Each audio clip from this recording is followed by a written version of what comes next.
We'll be a traveling magic troupe.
Please, sign here.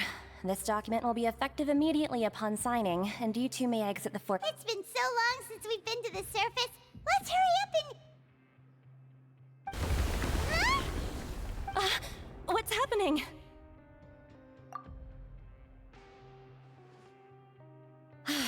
I'm fine, thanks.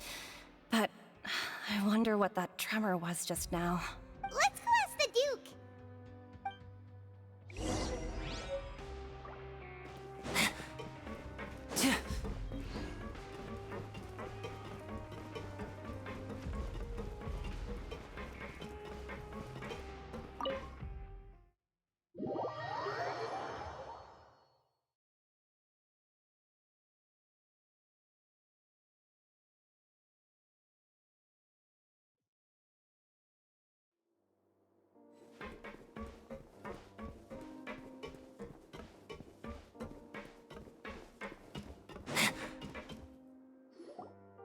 Your Grace?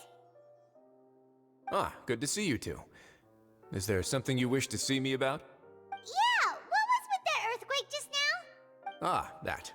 The tremor didn't originate from the seafloor. In fact, it seems that over the years of serving as the warden here, I have developed a sense for distinguishing between what occurs on the surface and what occurs underwater. Besides, the seal that Monsieur Neuvillette set in place won't fail so easily. So the fortress is okay? If you recall our last incident, if there really were a problem, there would be crowds of inmates in a panic right now. Huh, you've got a point. Okay, seems we need to get back up to the surface and... by the way, do you know what day it is today? I believe today is this month's pipe cleaning day. Wait, seriously? Ah, yes. Have you completed your release papers? Yep. It's you two. Are you leaving now? That's right! Today is our last day in prison! But now that Paimon says that, it doesn't feel like we were confined here. Oh yeah, Paimon feels fond of this place now! Then be sure to come back and visit. I'll miss you. If you've signed the release papers, then you're free to go. The guards will escort you out. You're not going to see us off? I knew you'd ask. All right, sure. Let's go. Well, you actually agreed. No worries, you must be busy. Ah, so you do have a polite side, I see. After being down here for so long, I imagine you must feel like you're lacking companionship. Shall I come along too? Yeah, don't worry, we'll come back to see you. Paimon really likes the cafeteria here. The chef— I hope you won't be here as convicts the next time I see you. We'll do our best to stay out of trouble. Well, it seems our work in the Fortress of Mirapede is finished. That's the end of another chapter in our journey. And since Nervalet was the one who asked us to come here, we should probably go report to him now.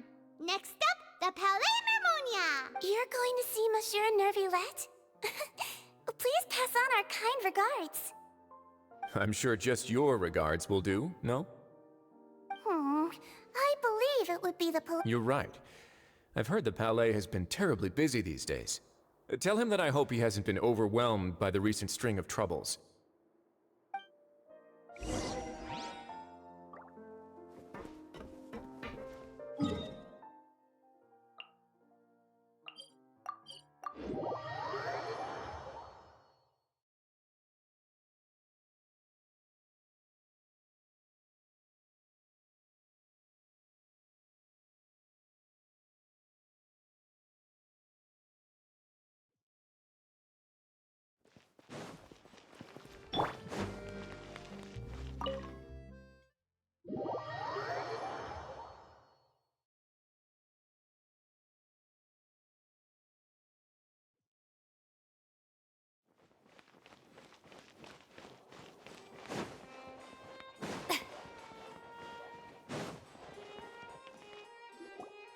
The Palais Mermonia sure is buzzing with activity today.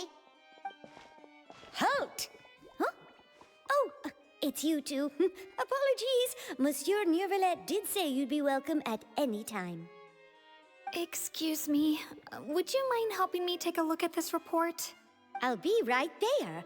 Sorry, I've got my hands full here. You can see yourselves in. Everyone's so busy. Seems a lot has been happening.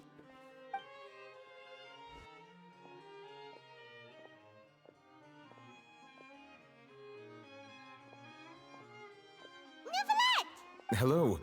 You've come at the right time, but you'll have to wait for just a moment, as there are some urgent matters I must tend to first. In the meantime, please, have a seat. If you'd like to have something to drink, let the Melusine outside know. That's all right. We just ate. Very well, then. Let's take a break over there while we wait for him to finish his work.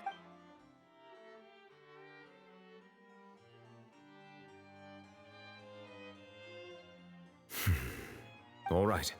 That should wrap things up for— Are you done with your work? Yes, sorry to keep you waiting. Today should be the day you were released from the Fortress of Mirapede, and it appears that you've managed to complete all the release paperwork. That's right, and we came here to see you right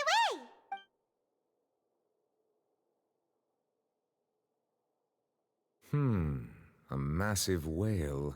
Do you have any idea what that might be? Judging from your description, that cannot have occurred in any ordinary waters, but rather something like the primordial sea. A whale of that size and shape cannot usually be found in the waters of Tevat. Therefore, we can only assume that Child is presently immersed in primordial seawater. Immersed in primordial seawater? But how? And is he okay? Most people wouldn't be capable of entering in the first place. I'm not completely sure how he could have gotten there myself. Yes? What is it? Ah, right! Paimon felt it too! We asked the Duke and he said it wasn't from underwater, so we figured you might know something about it. It turns out that I have just received a report about this particular matter. In fact, the source of the tremor was here on the surface near Poisson. After the shaking stopped, the water levels in the Poisson area rose at an alarming rate. The water levels rose? Oh no! What about all the people there? Fortunately, the water levels only rose for a short period of time and have already returned to normal now. However, I still have a bad feeling about the whole phenomenon. If the change in water levels is connected with the leaking primordial seawater, then the situation in Poisson may be much worse than it appears. Navia should be in Poisson, right? We need to go check on her! I would also like to go there as soon as possible, but I'm afraid I can't leave just yet. We must immediately formulate disaster prevention plans for the surrounding coastal areas to avoid potential catastrophes. I'll have to ask you two to go to Poisson first. I'll meet you there to check on the situation once I finish things here.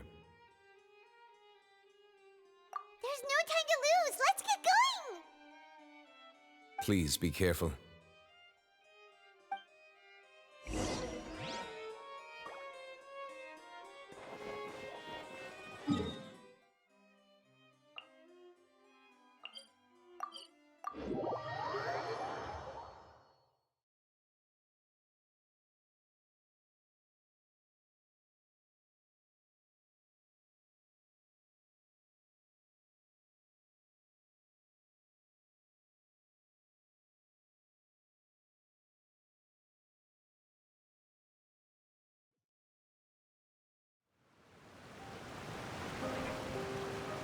Oh no! What happened here?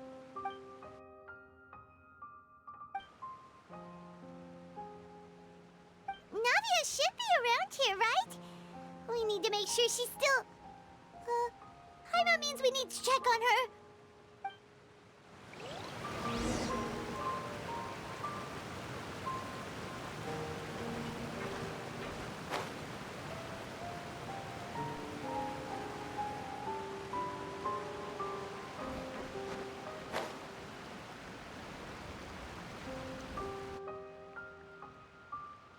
We haven't seen a single soul all the way here. Oh, this is getting scary. What will I ever do now? Look, there's someone on the roof over there.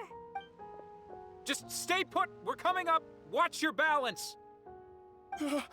All right, just hurry.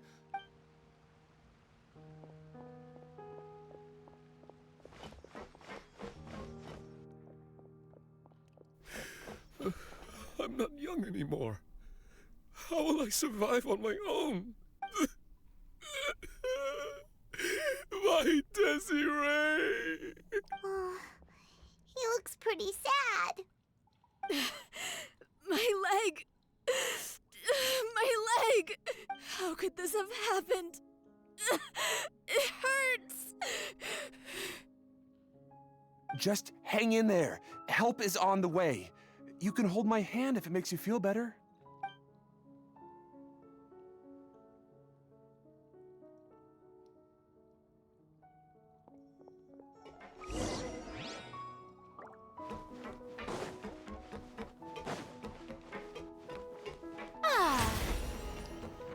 The show.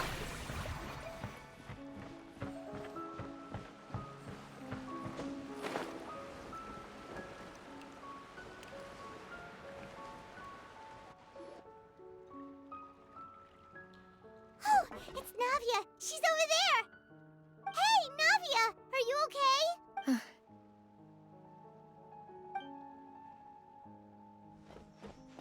You're here.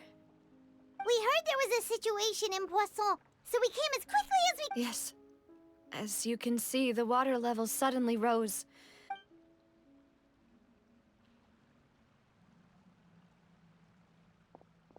Demoiselle! There was a wounded resident next to a building southeast of here. We've already transported him to safety, but we've run out of medicals. He's wounded? How badly? He fell, so it's probably a broken leg. He's pretty shaken up. When the water level rose, he desperately climbed up to the roof. Once the water receded and he saw the... He jumped down then. Find the leader of Squad 1 and tell him to take the wounded resident to see a doctor. Understood. I'll take over his search and rescue mission in the meantime. All right, you'll be in charge. I'm sorry. Where were we? The situation in Poisson? Right. Allow me to explain. A little earlier, we suddenly heard a loud noise. At first, everyone thought that something might have exploded in the waterways. The rushing water seemed a little odd, almost like the unique color of primordial seawater. Some people, everyone on the street who happened to be close to the water, didn't have a chance to escape. As the water levels rose, they suddenly disappeared. Those who realized what was happening started to flee in a panic, desperately trying to get to higher ground. Many were injured in the stampede, and some people fell from significant heights. The Spina di Rosula initiated rescue operations as quickly as possible, but there have been a lot of casualties. Fortunately, the water began to recede after some time, and the chaos came to an end. The water that flooded the area contained primordial seawater, so the lower levels of Poisson are still hazardous. To ensure everyone's safety, I've asked the people there to leave as soon as possible. No one knows if this could happen again. All we can do for now is try our best to help evacuate the residents. We still haven't completed the head count, but we'll have some numbers soon. How awful. And all of this just came out of nowhere. It was quite frightening indeed. I only wish that everything that just happened... Is there any way we can help, Navia? Thank you for being so willing to help in a moment of crisis like this. You don't know how much it means to me. I really can't express how grateful I am.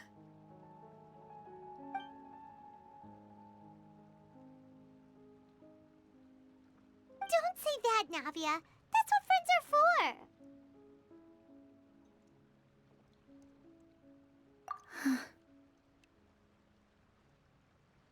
Demoiselle!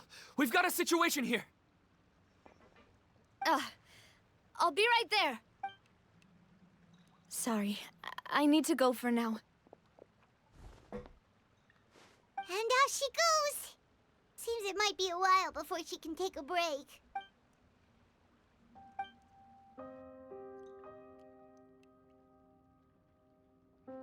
Okay, the wounded are being tended to, and we finished a preliminary head count. More support has just arrived, so I suppose I finally have a moment to focus on my own matters. Of course, we should remain ready for anything, and continue doing our best to rescue others.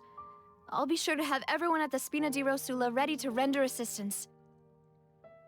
Traveler, Paimon, would you two accompany me to my father's grave for a moment? Huh? Right now? Thank you.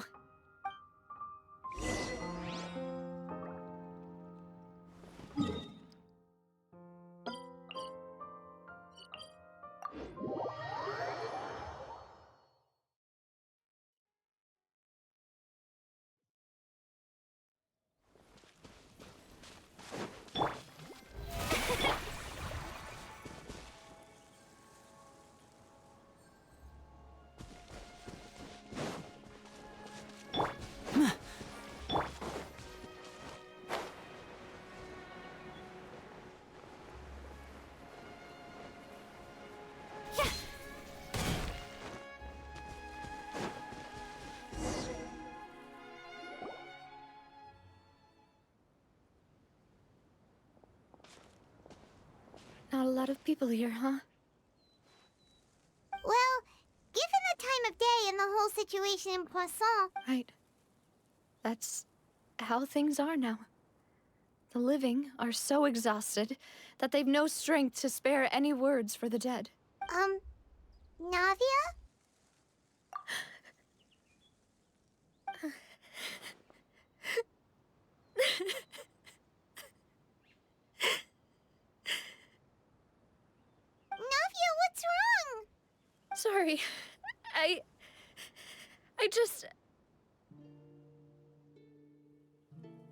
Malus and Silver, they won't ever come back here again. What should I do, Papa? Huh? What happened to them? Everyone agreed on the rescue plan, but still, I was the one who initiated it. They were helping evacuate the residents, but they couldn't leave in time. And they were caught in the seawater.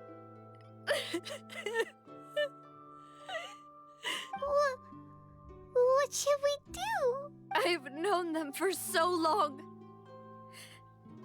And I know they weren't afraid. But I could at least hold a funeral for my father. And I know where he rests. But as for Malus and Silver, they're just gone.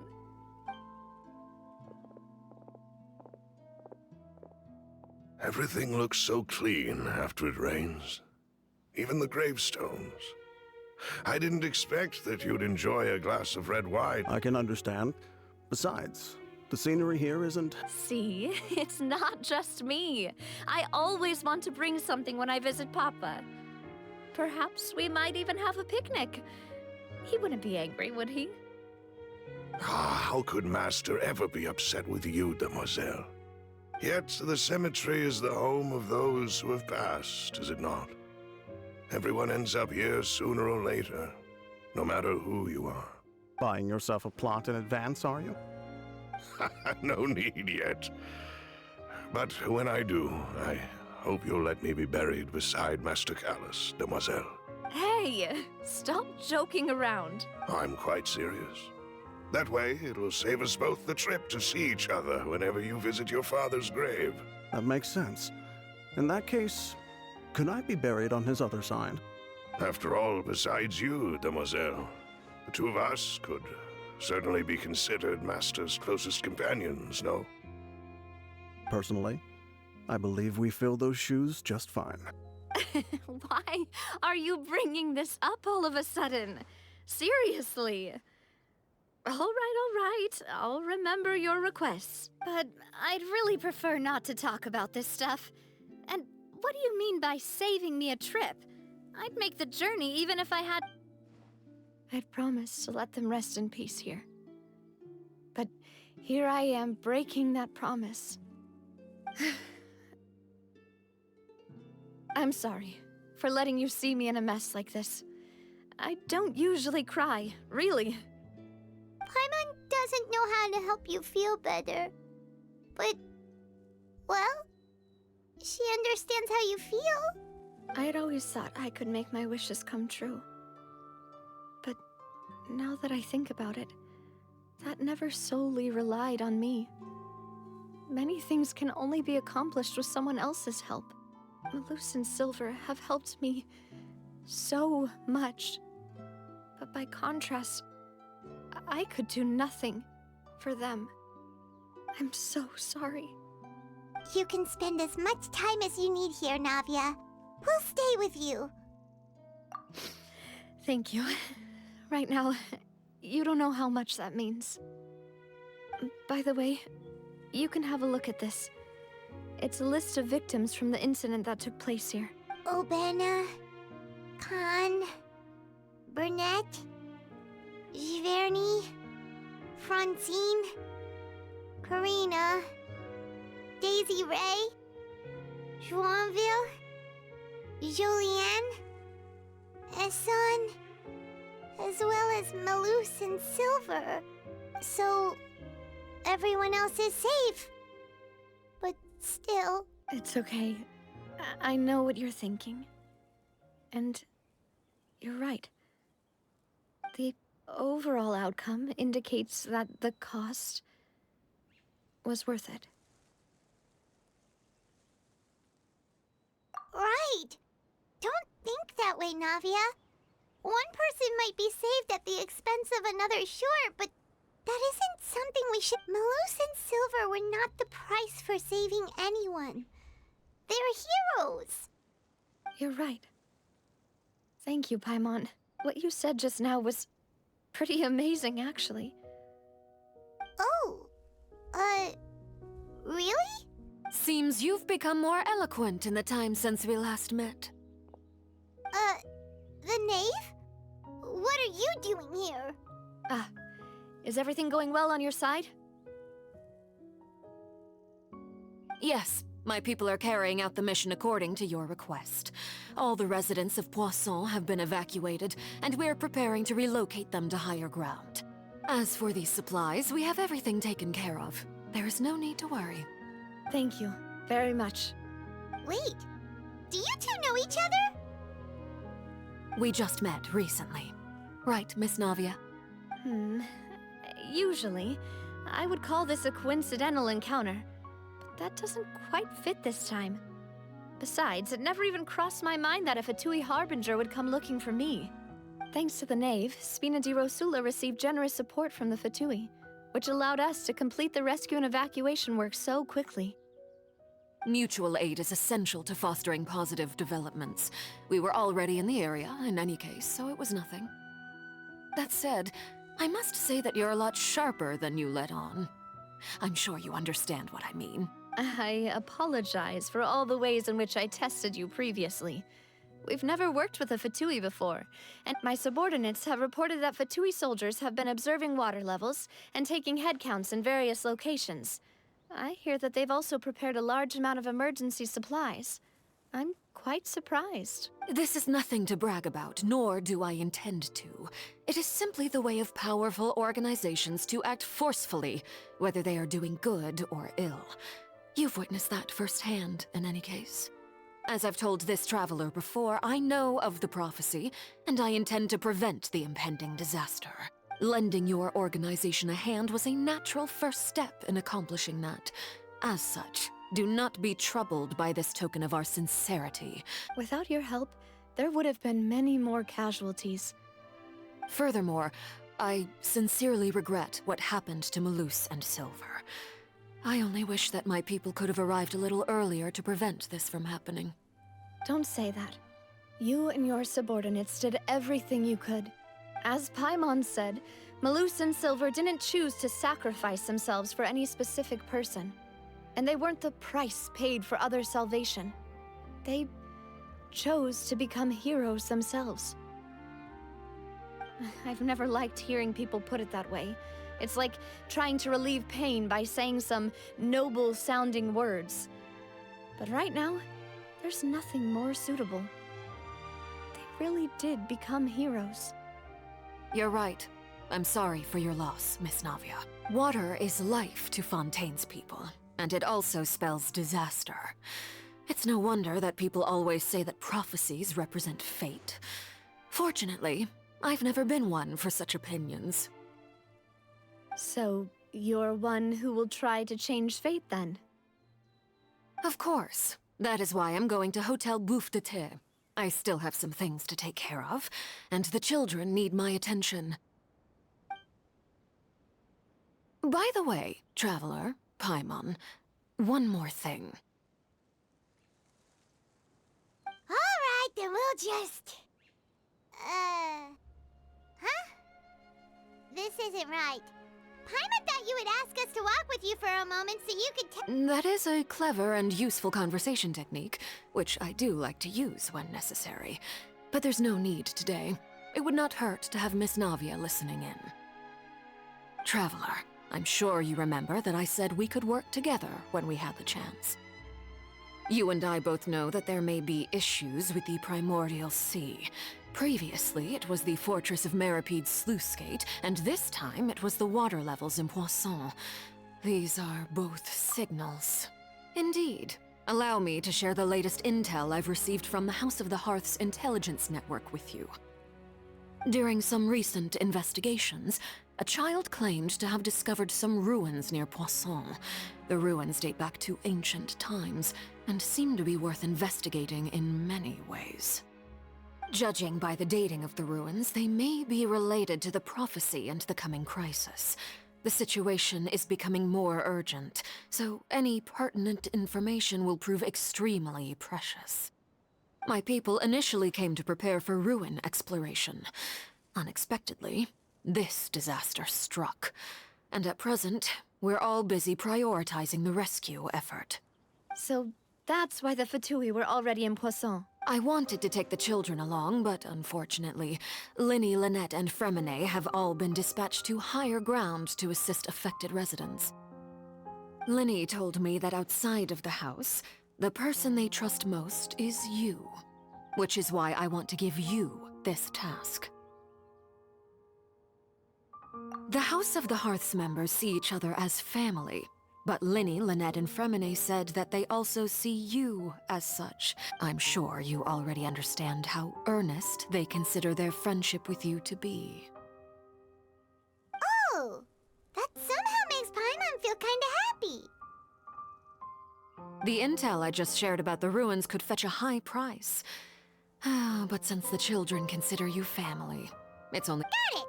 So all we gotta do is go to some ruins, right? We can handle that. Excuse me, but may I tag along? You wish to join, Miss Navia? But are you sure you're up to exploring some ruins? You need to rest. Well, I'm sad, yes. But I can't just go back and there's no point in being depressed while we still have a disaster on our hands. As my father's successor, I must live up to the hopes he had in me. Besides, I'm also doing this for myself. I need something, a distraction, to keep my mind off Malus and Silver. Since you put it that way, I have no objections.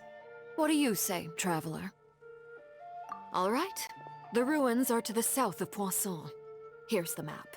Okay, the three of us will handle it. Come on, let's pack up and get going.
So, are these the ruins the knave was talking about?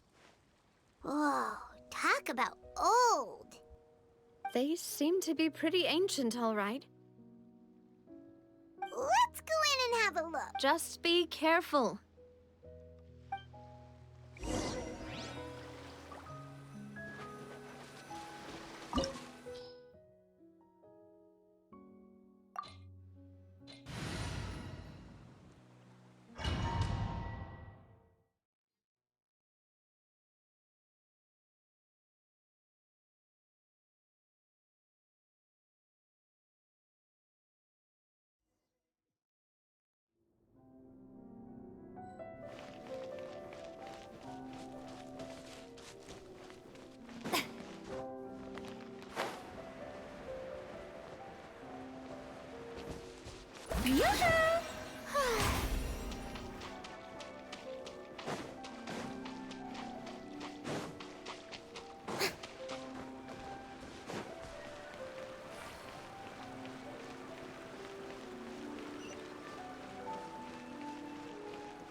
This is order.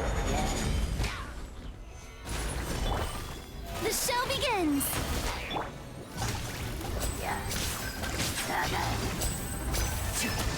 And voila!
This place has also been contaminated by primordial seawater. Yeah. And a lot of it, too. A Fontainian would most likely dissolve the moment they fell in. Right! You can't go down if there's primordial seawater. It's too dangerous, and it won't be any help for you to just stay here. Don't get by my wrong. We're not saying you're useless. It's just that... No, you're right. I can't do anything in this situation. I'll leave this to you.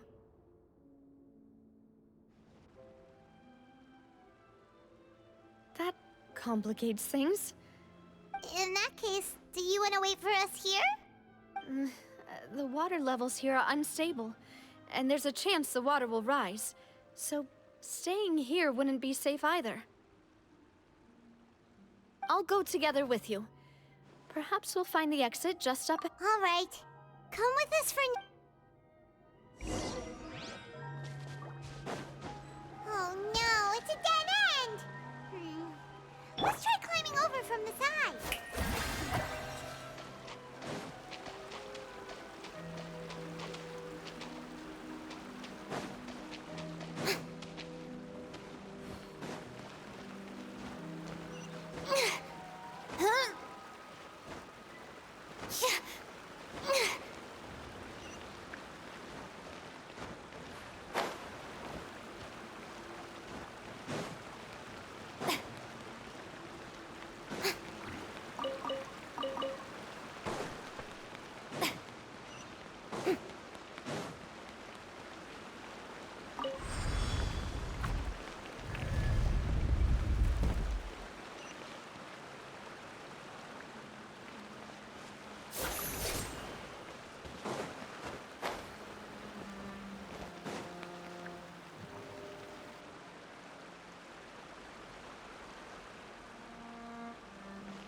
Something wrong with this bridge?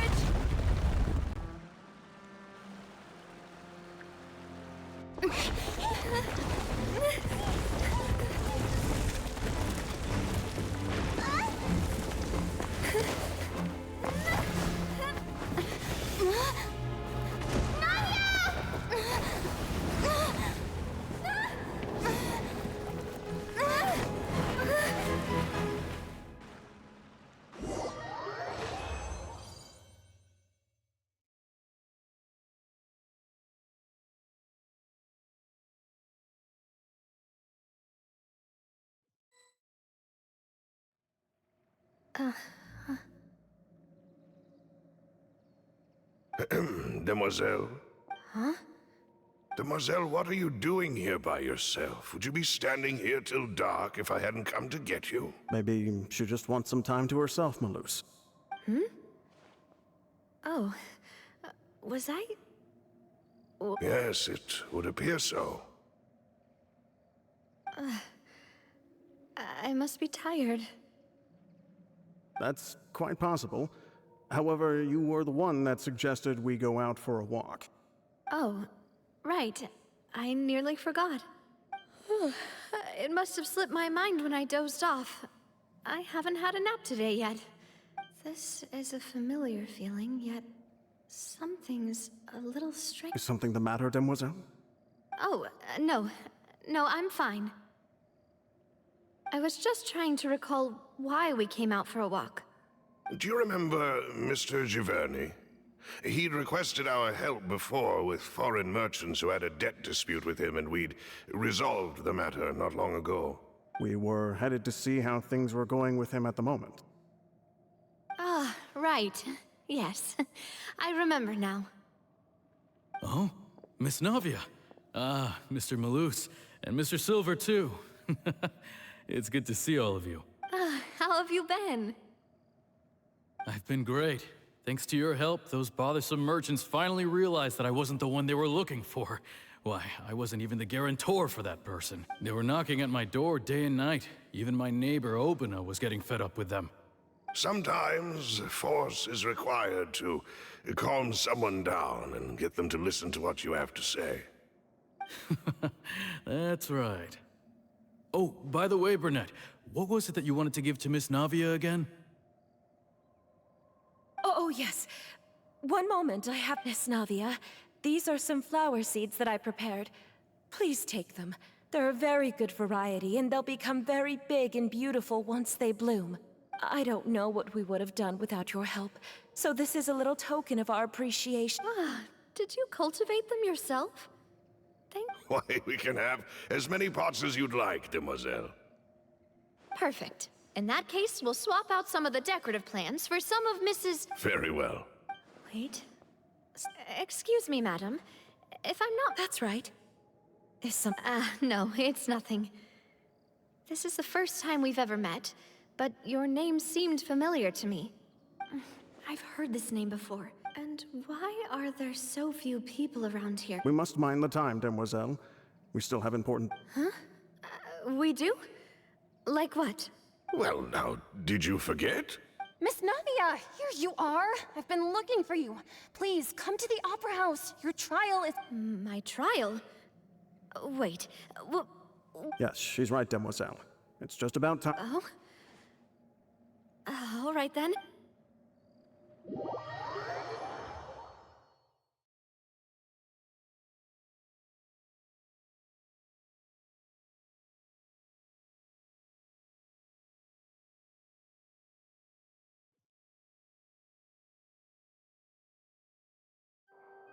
Look, it's Navia! She's here! And her two attendants are with her! Goodness, everyone's finally here. There sure are a lot of people here to see the trial. And they all seem to be Karina, Desiree, Joyville, Jolien, Essen. Why are so many people here? And as for the judge... huh? Where's Monsieur Neuvillette? Please sit in the defendant's seat. Don't worry, Silver and I shall accompany you. All right. But are you sure you can stand behind me? Typically, it wouldn't be allowed, but today... Hey, what kind of place do they think this is? Come on, do they have any idea what they're doing? Seriously. Enough with the whispering! Could someone... My dear Miss Navia, have you not yet realized what you've done? In that case, allow me to explain. As all here know, you are Master Callus's successor, the head of the Spina di Rosula, someone held in high regard by every soul in Poisson. After you took over the Spina, you treated all of us just like the late Master Callus had. If anyone in need reached out to you for help, you responded. Not only you, but your butler, your subordinates, nearly everyone in the Spina di Rosula fought for the well-being of... Wait a moment. Aren't you just proving that I'm... Yes, correct. Absolutely right. And that is why you stand accused. We are one big family, all of us who are from Poisson, inextricably linked. And with you being so therefore, this fair and honorable court shall declare you guilty, and you... Huh? Everything you have said is correct. I have indeed done a lot for my hometown. Ah, well, if that's what you... How wonderful, Miss... I know all these people. Why are they laughing? I seem to remember now. Yes. Wait just a moment. This isn't right! Malus? What was that, Mr. Malus? Our conclusion is very clear and unanimous. Let the court judge her now. She's... Stay here, Navia! You're one of us! Demoiselle, don't admit guilt. This trial means to keep you here forever. I wish to exercise my right to defend Our Lady. Mr. Joinville, you only know of Navia's goodness. She was born a free and independent spirit. She has never been tied down by anything. Indeed, even the death of Master Callus couldn't stop. Her actions cannot serve as proof that she identifies herself as part of any group. She merely acted as an individual, extending her hand to help. Please do not mistake her act. Really? As an individual, you say? Don't forget, we are all Fontainians here. This is the nation of justice, the nation of Hydro. Even if Miss Navia only voluntarily rendered her assistance, that doesn't change the fact that her beautiful soul must return to everyone. Everything is measured here in the nation of Hydro, and in the end, everyone shall meld together. Thus, when a unanimous opinion emerges, that opinion Now I speak for everyone. Our opinion is consistent. Navia should stay. We and Navia are one. And you would call this justice? Preposterous. You are merely Have you forgotten how much you all once longed to become individuals? Do you mean to defy our justice? If your justice is flawed, then why should we acknowledge it? As you said, we can also have our own justice. Silver and I shall... And that is how we will enforce. My head... Demoiselle. Silver, it hurts. My head is spinning. All I can see is stars swirling in front of me. I remember now. Everything that seemed odd from the Vercarina, Desiree, Joyville, Jolien, Essen, and Mr. Giverny and Mrs. Burnett, who we met earlier. Even Malus and Silver. I don't want to admit it, but they're all dead. Don't be afraid, and don't admit guilt. We will protect... Absurd! Who are you to say that she cannot be judged? We are the majority, and in the nation of trials, the majority is absolute justice.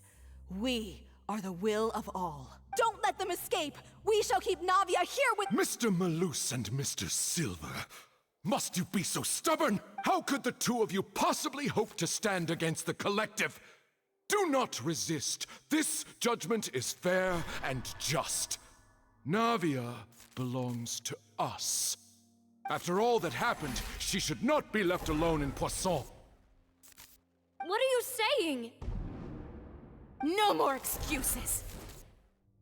He says we're jealous. Jealous?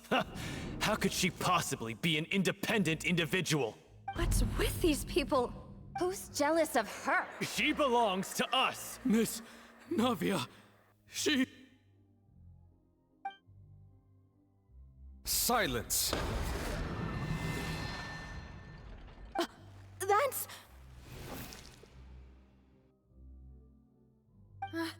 Monsieur Neuvillette! Such commotion is prohibited in the court. The accusations you just presented are nonsense, and the court will adjourn for the rest of the day.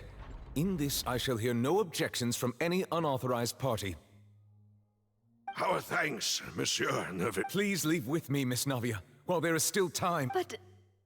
Go on now, demoiselle. This is your only chance to leave this place. What, can't bear to leave us behind or something? Malus. My apologies. I couldn't resist making one little joke once I realized that... Malus. Silver. Quickly, you must come now. Goodbye. Farewell.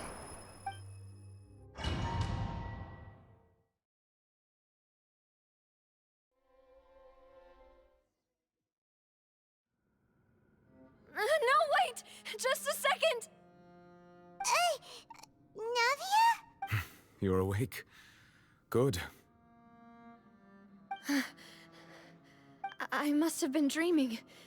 Malus and Silver were still alive, and they were defending me. It looks like you're all right. Did all the sad feelings cause you to have a nightmare? Paimon could give you a hug. The ruins you were exploring suffered a cave-in. When I arrived, I found you falling toward the water. You were just about to be dissolved within, but I think I saw two Oceanids protecting you.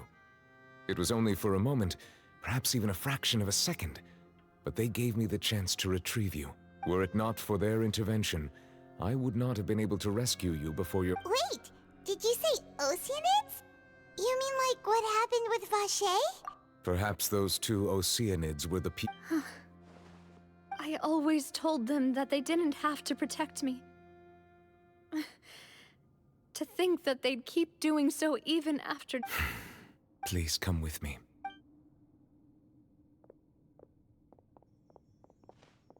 Neuvillette, are you okay? Oh, I am quite all right. But Why do you look so stiff all of a sudden? Oh, Paimon knows. You're the type who feels awkward when there's nothing. I merely thought that we should give Navia some time to herself. Huh? Why didn't you just say so then? Don't you think it's even more— I suppose so. Ah, Sigewinne. I hope all is well with her these days. Her work in the Fortress of Meropide has not been too much for— No way! Don't worry. She's doing fine down there. She's— I see. Well, that is good. I have always worried that Sigewinne would need a lot of time to understand. Oh, and the Duke also says hi. Even though Sigewinne made him do that. He hopes that you haven't been— Thank you. I have indeed been busy lately, and I also hope that everything is— He still doesn't know what to talk about. So, Neuvillette. Yes, of course. This isn't going anywhere. Let's try something else. How did you find these ruins? Did the knave tell you? Yes, in fact.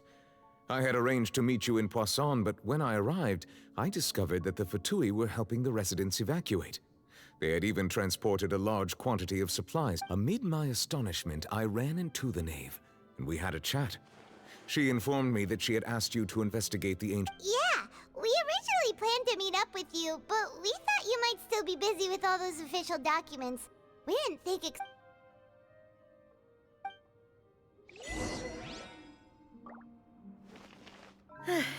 I'm sorry to have kept you all waiting like that. I'm feeling much better now. I guess we should get going again. Will you come with us, Monsieur Neuvillette? Yes, if you wouldn't mind my company. All right! Another one joins the party! Let's get going then!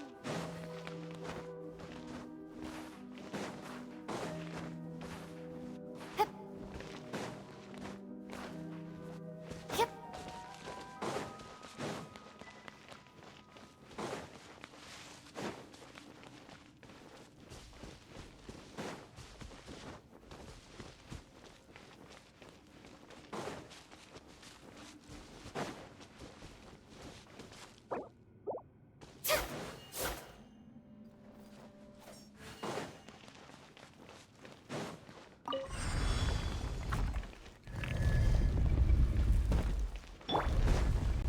Order guide you. Stabilize. Shower me with praise! Time to shine! A round of applause!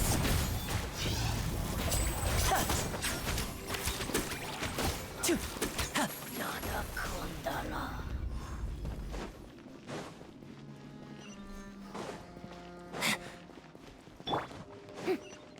Oh no, another unstable path. Watch your step.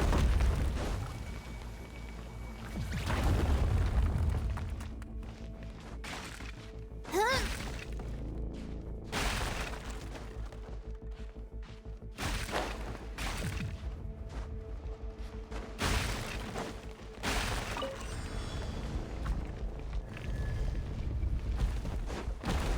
Watch out! There are rocks falling over here!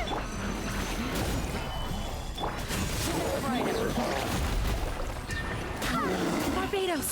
Got this! Let my name echo in song!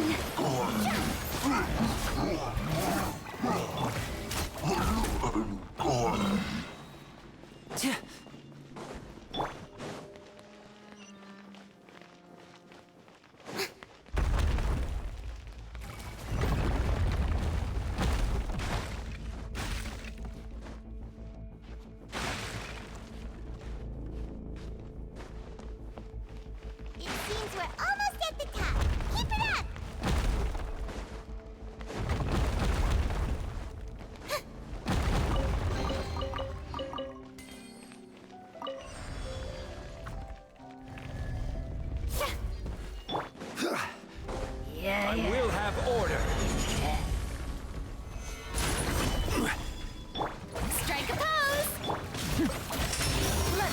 show on the road.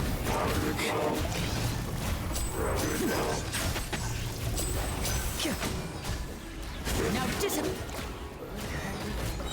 Order guide you.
Looks like we've reached the end.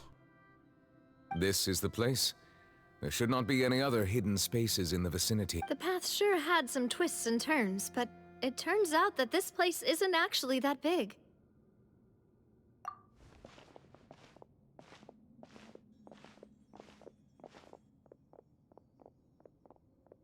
Stone slates.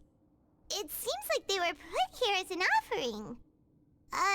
Could we Perhaps we should just leave them be for now. There are 4 locations in total, but only 3 stone slates.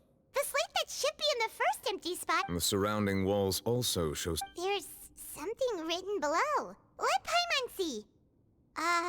Reason dictates that this nation be destroyed. I shall record the It feels like someone left these slates and these words here for a purpose. But does he mean that Fontaine... That would fit the circumstances dictated by the prophecy, yes. Indeed, the slate's contents correspond to it.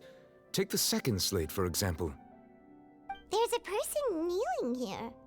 She seems so dedicated. And there's a whole bunch of other people behind her doing the same. She's facing this... what is this? And is that Lady Farina in the third image? Did the Hydro Archon fall into the water? And is that a ring of people around her? Paimon doesn't quite get it, are they? The fourth image. I know this one. This exactly matches the content of the The people will all be dissolved into the waters, and only the Hydro Archon will remain.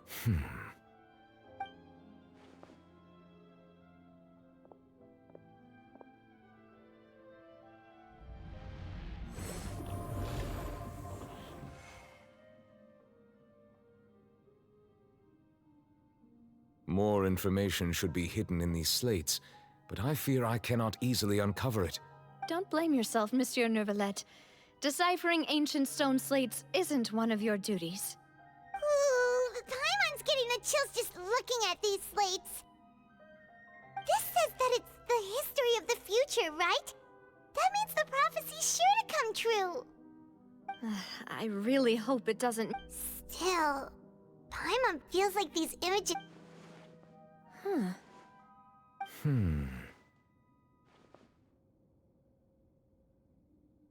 That's right! If the images are in chronological order, shouldn't the fourth, the waters drowning Fontaine, come before the third, where the Hydro Archon herself falls into the water? And yet the order is reversed here.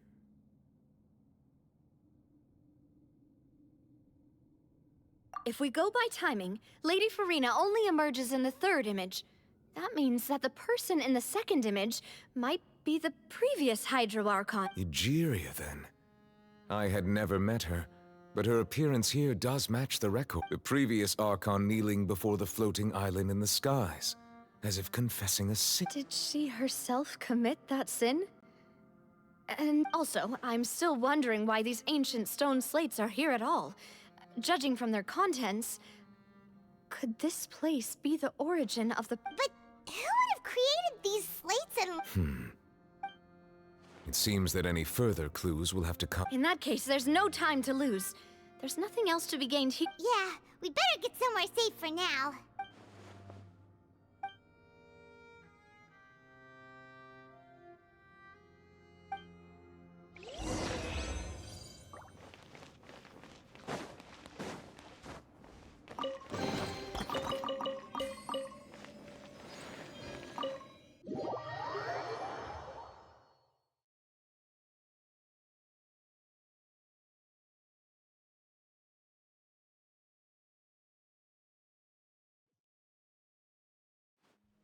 Let's split up here. I'm going to check on what's happening with the Spina. You know how it is. There's some things you just need to be there for yourself. You still have energy for that, Navia? Paimon's already beat! Just head back to the Fluvsandra and have a rest then. Thanks. I'll depart as well. Thanks for your hard work. Traveler, I will go talk to Farina tomorrow morning to ask about the stone slate. I'm sure that you're concerned about this matter as well. If you have time, drop by my office. I will share the results. Are you really gonna talk to her about this directly? Will that be a problem? Paimon's getting a little... She has long been harboring secrets, and will not give them up easily. Which makes it all the more my duty to ensure that she Alright, we'll leave it in your hands then. You're probably the best person to talk to her anyway. I will be carefully considering my words to... Traveler, Paimon, our safe house at the Fluvsandra is always open to you, as ever. Alright, I'll be on my way.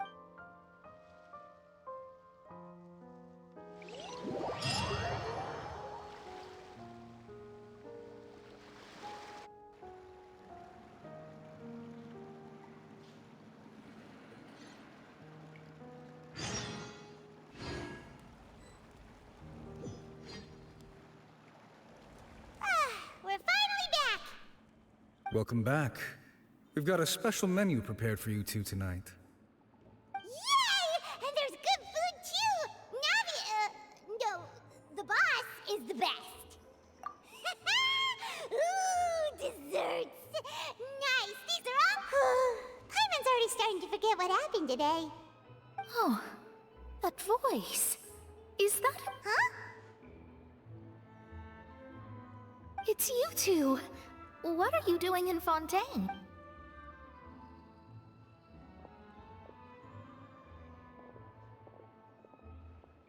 Mona?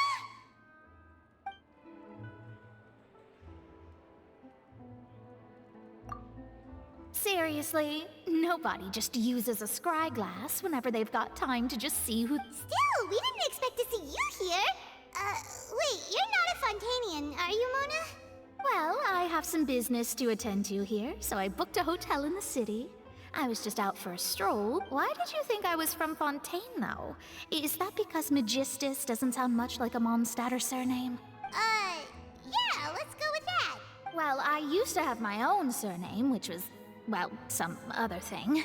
Either way, the old hag told me when she took me as her disciple that the first step to being a great astrologist's pupil was to change that name. There was nothing for it, really. She really is amazing at astrology, so I changed my name to what it is now according to her wishes. It isn't? Nope. Although it is used by us in place of surnames, it generally just means great. Wow! Imagine including a boast in your name. Wait, are you gonna have to put that into your genie? I reckon so. In any case, I'd give my disciple a name like this as well, if I were to take one. Astromancer Barbeloth Trismegistus. Whoa, that's a long one. Does it... My name means Mona the Great Astrologist. As for the old hag, hers is, in plain speech, the thrice-as-great Scholar of the Stars. Just take it as a title specific to astrologists. Thrice as great? That's so... petty. I know, right? That's just how she is. She used to call herself Magistus, actually, but once she took me in, she changed her name to Trismegistus. Talk about obsessive.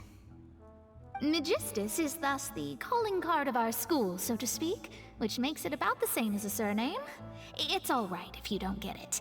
You can look into it further should you need to study astrology more deeply. That sounds terrible! But anyway, you're not Fontainian, are you, Mona? You're from Mondstadt. Well, I was born in Mondstadt, yes. My parents migrated to Dorman Port, and I traveled with the old hag for a while after. Oh, that's a good thing then. At least we know you won't be dissolved by Fontaine's. Speaking of that, I'm sure you're aware that a bunch of things have happened here in Fontaine, right? I know you're not a local, but there's something ominous about it. Well, the water, I mean. That was the main reason, yes. Just a while back, the Steambird invited me to take part in a panel and speak about the circulation of the prophecy as an astrologist. The invitation was sent quite early on. I don't think anyone expected Fontaine to be in this much. What do you make of that prophecy, Mona? Just tell us what you think as an astrologist. Your word would go a long way to make things more certain and less scary. What I can tell you is that I'm an astrologist, and that this prophecy concerns the fate of Fontaine, even that of Altivat. I'm afraid that this is not something that just anyone can do. If I could do it, you would no longer call me an astrologist. But on the flip side, the prophecy is so huge and powerful that it must surely come from a powerful visionary. A visionary? Sounds really powerful and all, but... Of course. The old hag could do it, and I'd bet there are others amongst those Hexenzirkel colleagues of hers who could do something similar. Huh? Are you... All right, I'll help you. It isn't often that I see you with such a serious... Thanks, Mona! You're amazing as always! Oh, well, this is something only I can do after all. That's the greatest of astrologists for you! Of all the people we know, you know the star's the best! Indeed, indeed. Oh, sorry. I came to see what all the commotion was about. If there's anything you need... Oh, whoops. Guess we were getting a little too carried away there. Well, I'll go tend to my own business now. And there she goes, quick as rushing water. And here we are with the Spina guy giving us suspicious looks. Right, but we were able to recruit Mona's help, didn't we? Our Fontainian friends will thank us someday.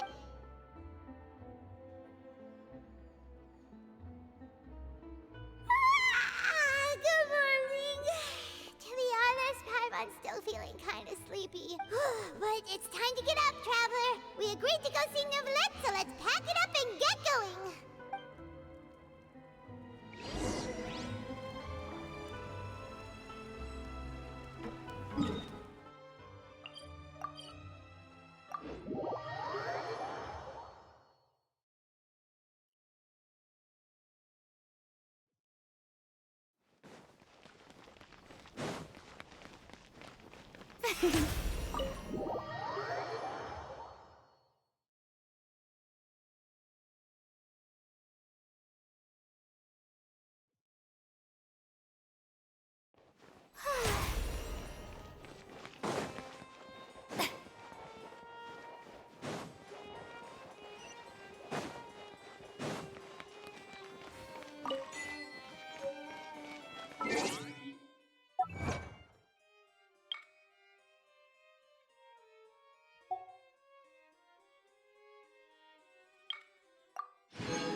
You're here! Finally! Is something wrong? Monsieur Neuvillette and Lady Farina, they seem to have got...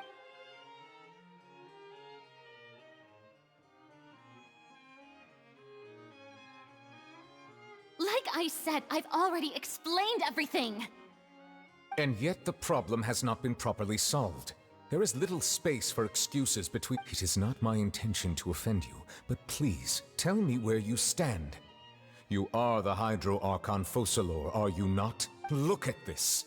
This is a list of the victims from the recent Poisson incident.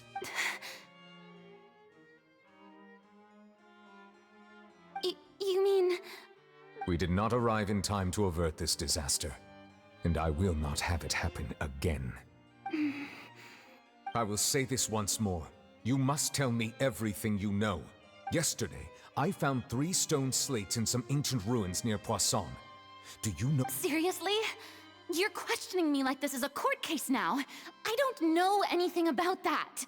But You found them in some ancient ruins, you say? That's correct, which is why I came to ask you some questions. There should have been 4 slates, but one of them was missing. The other 3 feature different images. The prophecy? The second of these slates depicts the previous Hydro Archon Egeria kneeling before a floating island in the sky, as if confessing something. Do you know nothing of this either? I don't. I've never seen such slates. I'll ask you again. Do you really have no information regarding the previous Archon?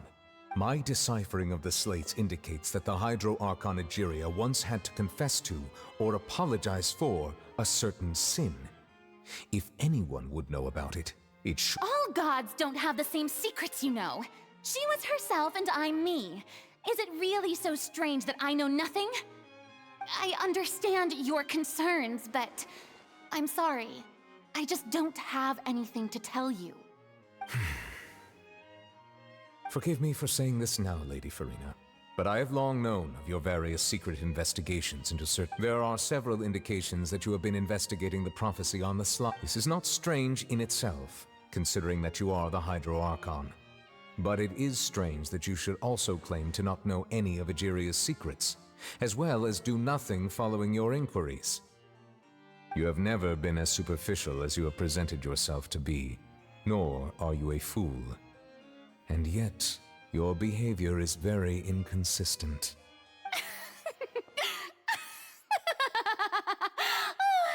So you've been watching me all this time, have you? I didn't think you were that type. Well, since you know about my secret investigations, then you should know I'm actually working to take care of it. There's no point questioning or suspecting me. You're the Eudix, but you're still my subordinate. You should be following my lead. Just trust in me, you're Archon, and do as I say. Never mind whether you can truly convince yourself to or not. It'll all turn out fine. That's all I have to say. We do not discuss this matter again. Oh, the opera's about to start. Toodles!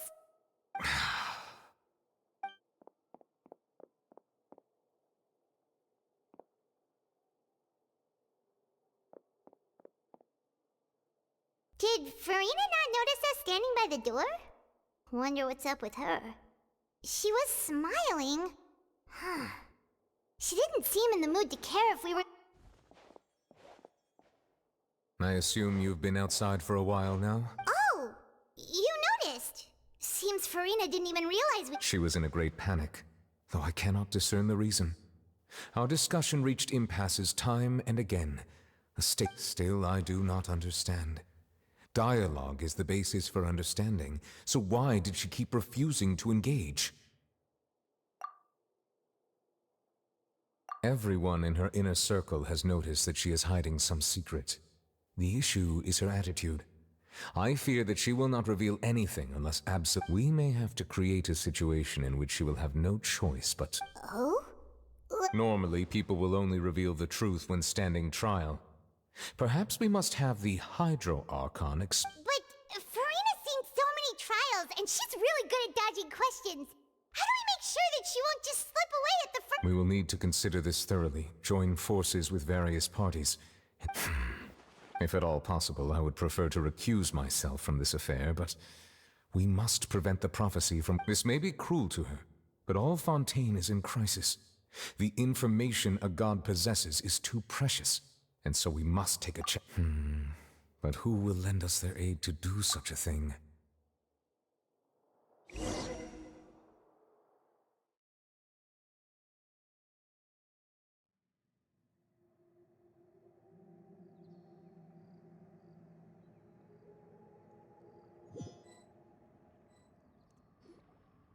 Well, that's everyone, huh? Speaking of which, it was pretty smart of you to think of hiding here.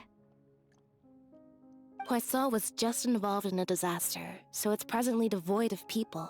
That naturally makes it the best. And here you are drinking tea like it's the most natural thing in the world, huh? That's what family should do. Sit.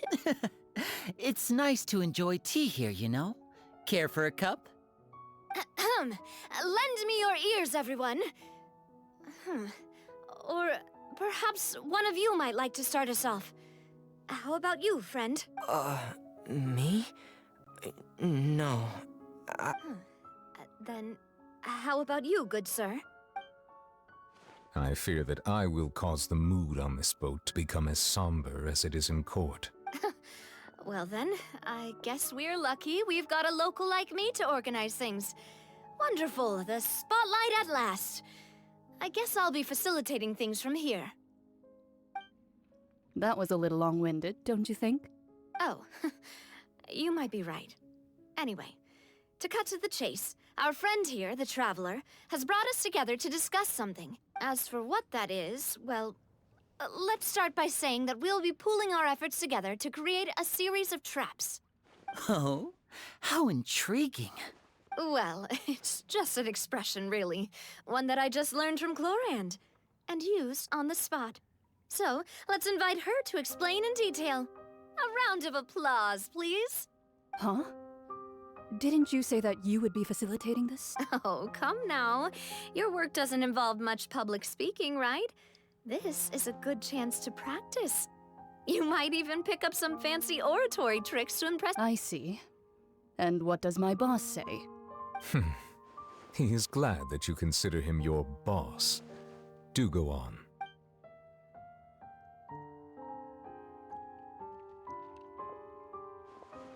In that case, do any of you have experience hunting? Not that I recall. Fremine and I once used a wooden stick in a basket to catch wild rabbits when we were younger. As for Lynette, oh, right. You were sick that— I've also gone diving to catch some fish before. Does that count? I'm afraid not. You may or may not have heard, but Fontaine once played host to a group known as the though that was their name. They did not hunt animals, but rather various monsters left behind by the ancient dynasty of King Remus. Today, Fontaine's monster population has already thinned greatly, so the hunters have blended back into society, taking up arms in other lines of work. They even left a unique methodology of hunting in their wake. A trap comprises of the following components: bait, a trigger, and a containment device. Sometimes a lethal implement will also be necessary to deal with the prey. So, if we were to build a trap together, right now, what would you choose to build it with? For me, I would prefer something basket-shaped. Pigeons and rabbits will see the bait and naturally enter the snare. Our line of work requires a deft hand, and we're some of the best in the industry, so you can— You used some of those techniques while moving the people of Poisson, didn't you? My subordinates mentioned that you even performed some magic for the bawling children. Yes, and I even managed to gather some intelligence in the meantime. I'm quite the multitasker, if I do say so. I'm afraid I can't claim that as my strong suit. I prefer more stable methods, like placing bait in the water. Calm and steady. Exactly the kind of person who would catch— And I can be their assistant. With discretion, I'm sure. I'd probably use some sort of mechanical animal. Papa once bought me some small clockwork squirrels, mice, and such. When placed in the forest, they can attract others of their kind. I remember that you liked those too, didn't you? I did. And that would be a good way to go about it. If they're realistic enough, animals of the same kind will follow them. What about you, Monsieur Neuvillette? I fear I do not have any That makes sense. You usually solve problems directly. But I do have one more question for you, monsieur. If we were to create a trap now, how would you design it? I would like for it to be effective, but bring no harm to the prey. A more gentle trap would be ideal. Kind, as always. However, our intention doesn't necessarily change the containment device and the type. If we wanted to kill the prey in one strike, we would need a powerful implement. However, that also goes for prey that must be captured and safely contained. Wait, why's that? Only a hunter who's a true expert at subduing their prey can snare it without harming it. The line that divides life and death. So, are we going hunting to— We hadn't thought of seeing ourselves as hunters. It kind of— If our means of capturing and dealing with our prey is to put them on trial, then the hunting metaphor is actually quite accurate. But we shall require much more courage than any hunter to judge a god. A being whose seat is an exalted throne. Oh, so that's what's going on. Sounds very interesting.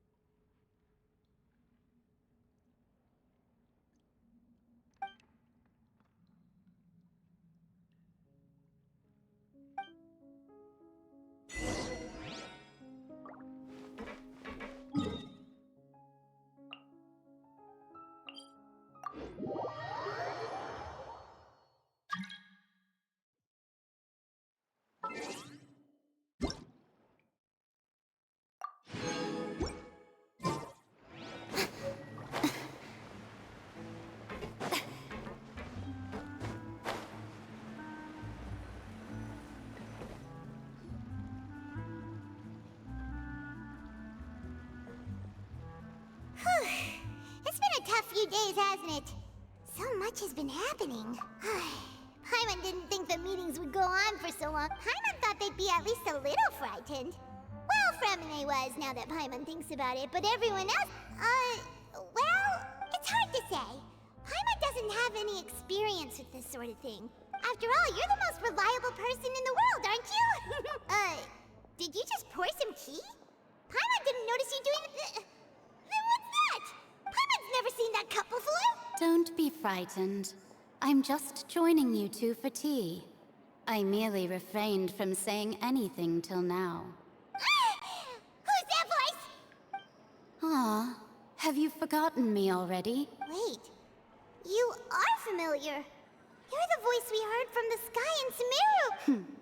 The voice from the sky, I fear that description is wrong. You're feeling lost now, just as you were feeling previously. I sensed that confusion and thus came to you. Consider me a passerby, just accepting a commission from my friend's disciple on a whim.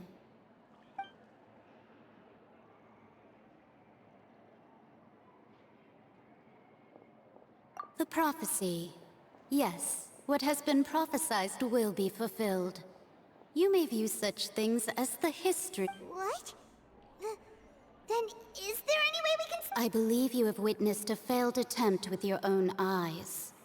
Can everything in Tevat so easily be changed? Ah, so you've caught on. Just as prophecies are usually only the future as seen from the perspectives of the gods, could things be happening in hidden corners where the god's gaze does not fall? Are the things that you shall see different from the fate that the What is she talking about? I believe that you understand, right? Some things are insignificant, but others you must reach out to change. Ultimately, fate shall serve as your only guide, no matter what will happen in Tevat's future. This was good tea, by the way. Thank you for your hospitality. Well, that'll be all for today. The voice.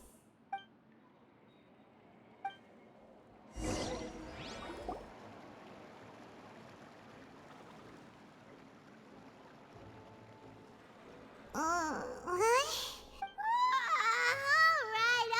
coming! Hey, it's you who's getting... Well, I see I've walked in on some lively banter. Mona! Fine, just fine. I went to take part in that Steambird pen. Not all Fontainians are pessimistic about this. One journalist mentioned that sitting around and waiting for the end to come would be wrong, and that they should make their own rescue preparations. Did she have pink hair? Why, yes! It was Charlotte. You remember her, right? That daredevil. I'm in full support of her view. Prophecies are very important, but how can people allow their lives to be common? That's right! Paimon's glad to hear something sensible for once. Ah, yes. About what we had discussed before. I did try, but I'm afraid I couldn't reach the old hag. I'll try again tonight, but I wouldn't get your hopes up.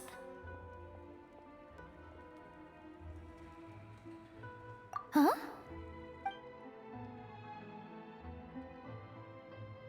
Goodness gracious. Are you serious? She said that even the god's gaze has blind spots. Pretty bold if you ask Paimon.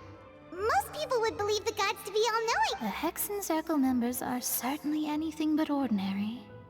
As for the mage named N, the old hag has mentioned her a few times. She said that N's sense of direction is but I've never met her. And if she were still alive, she'd be... well, suffice it to say that the hag's at least a few hundred now, and N's been around... Whoa. The Hexen Circle sounds like a scary group.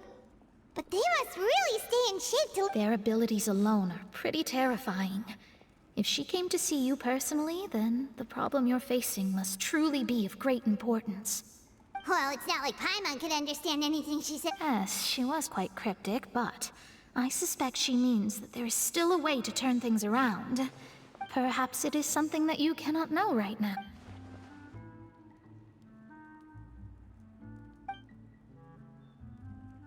Traveler, Paimon, are you... Oh, we're fine. We're just a little down right now. I see.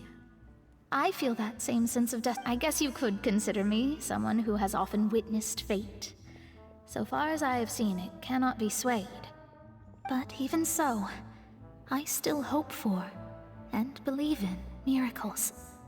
Astrology is eternal and rational, but fate may not be. Perhaps that's what N was trying to tell you. Not to lose heart, and to believe. I did originally think of steering clear of all this, but I couldn't. Even if this is all futile, I still wish to help everyone. If we don't struggle to the last, then how can we face the... Huh. You do have a point. There I go, talking about astrological principles again. Sorry about that. It was worth trying to comfort you, even if only a little. I believe that you'll help those who are struggling. I suppose that might be why we always seem to meet by Paimon feels kind of moved by what Mona said. But also kind of sad, too. Hey, Traveler. Paimon suddenly feels like going outside for a walk.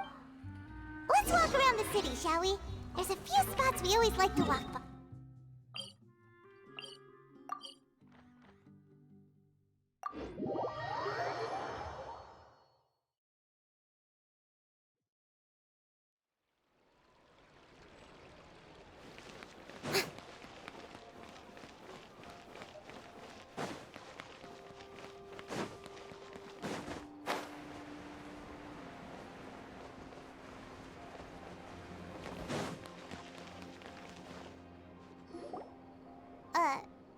Huh? Our names are written... Let Paimon see! The underwater stronghold, the Fortress of Meripede, has continued in its noble My recent attempts to enter the fortress bore little fruit. Huh. Thus, did an Outlander friend become the focus of this report. A blonde adventurer with their white fairy, legends trailing in their wake. It is said that this mysterious traveler once... So while the fortress's interior remains a mystery behind closed doors, do not fear, for the Tales of the Traveler contains the journalist Charlotte's biggest scoop yet, the Traveler's Trail, World Walker. Huh. Charlotte took so many awesome photos of us and we never even noticed her. She hasn't been able to get a hold of anything at the fortress, so since we're easier to find, she's using us as the subject matter. Ugh, seriously? Well, fine. Those have...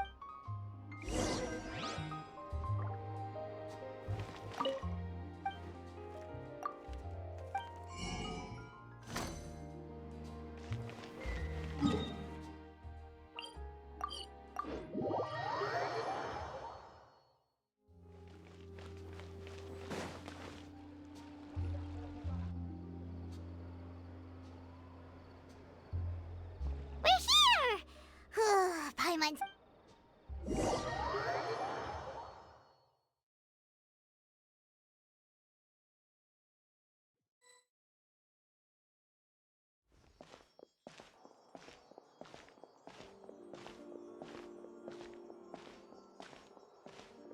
Hey, quick!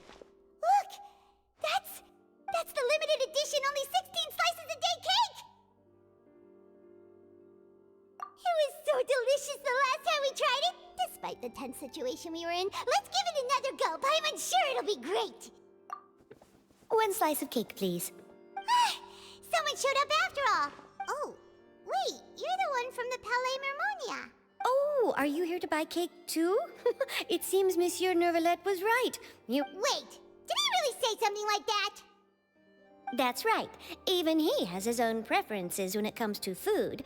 As for me, I love the cake and coffee here. Do you come here often? Usually every day.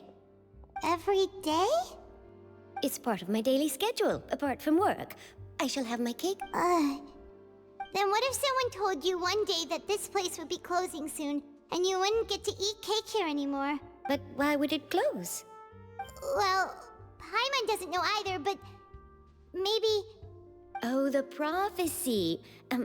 To be honest, I haven't paid much attention to that. No. Still, even if there'd be no more cake tomorrow... No. It's the same for eating in general. You might not be able to eat tomorrow, but if you can do so today, then you should carry on. That's what people call living, you know. Huh. Don't be sad. Excuse me, could I have 2 more slices? These 2 slices are for you. Sijuin said that this kind of expression you're making is what humans call being sad. Oh, you know Sijuin? I sure do. She was born before me, and she sometimes comes to the surface to teach us things about humans. She said that humans are creatures that are saddened easily. Yes, and you can only lift. I've got something else to do, so I'll be going now. You two try to stay in a good mood after eating, all right? Bye.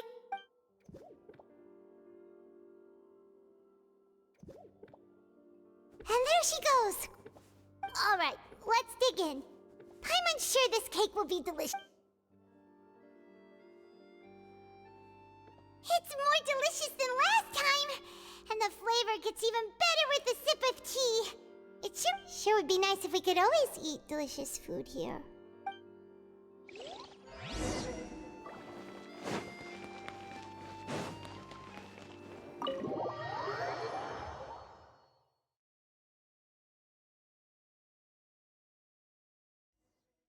Oh! We're near the Steambird office! Let's go look for Charlotte and have a chat.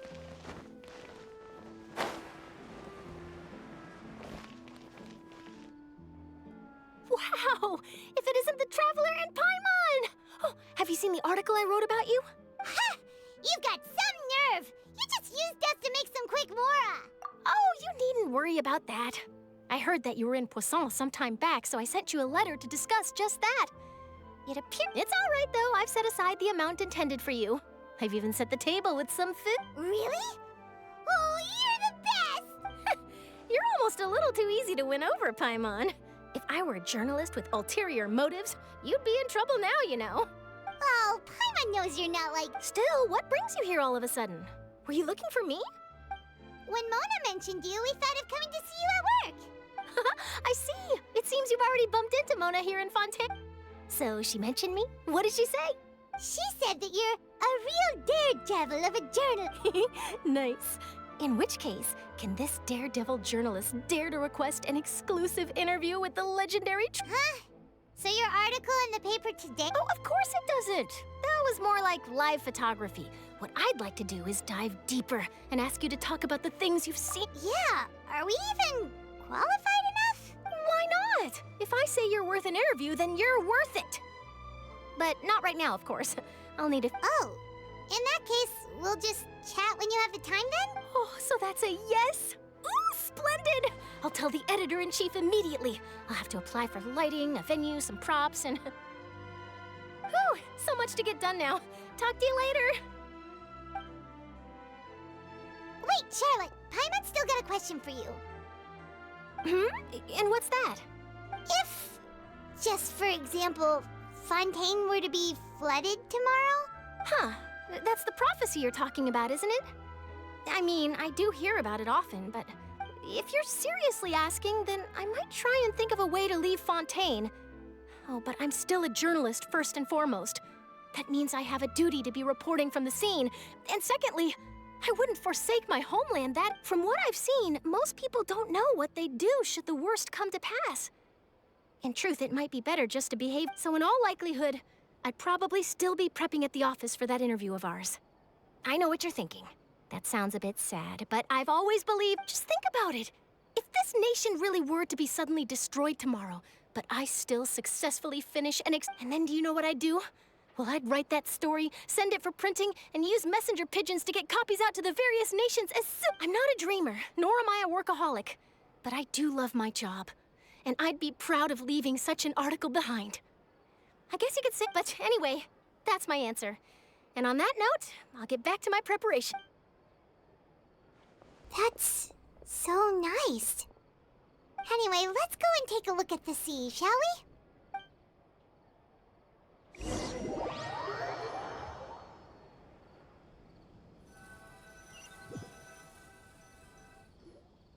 The sea breeze and scenery can be a pretty soothing combo, huh? Paimon's been thinking.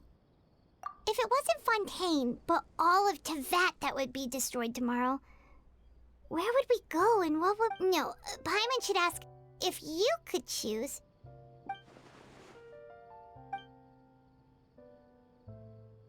We've always been moving to the next destination, so we haven't spent much time thinking about these kinds of things. You mean, still traveling? Huh. Wait, isn't that what we've always been doing?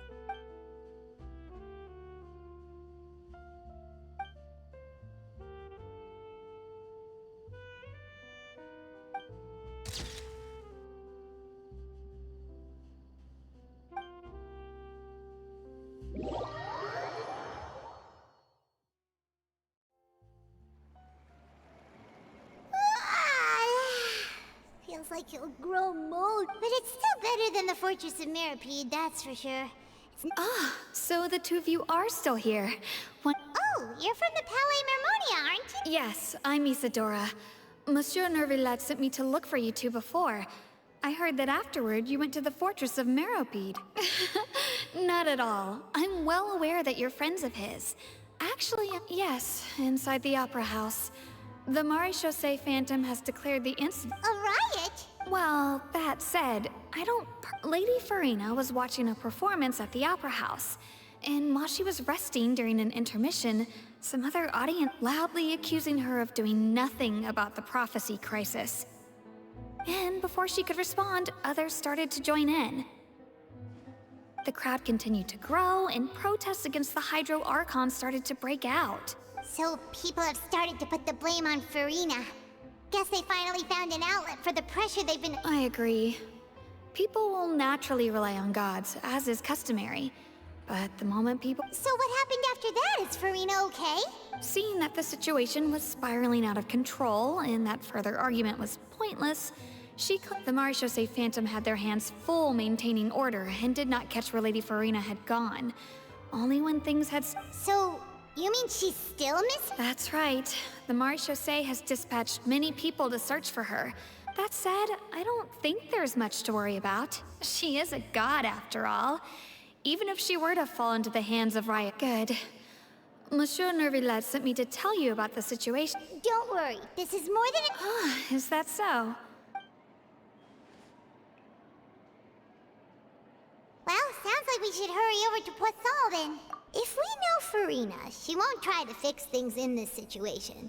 Instead, and as we also know, she may be loud and dramatic, but she doesn't have a heart of... When Nervillet was talking to her in the Palais Mermonia, and she heard about Poisson, she couldn't hide her sadness and remorse. It would be hard for her to ignore being accused by the public today. Paimon thinks Farina's probably taken the opportunity to slip away to Poisson. Huh! Well, what do you think? Paimon knows the answer, of course, but Paimon can do the analysis to back it up. In that case, there's not a moment to lose. Poisson, here we come!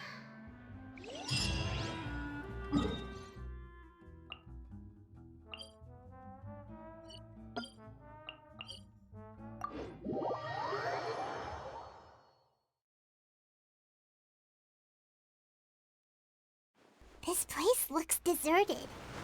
Guess all the survivors must have evacuated already. All that's left here are signs of devastation. Could Farina really be here? Let's try to find her as soon as possible.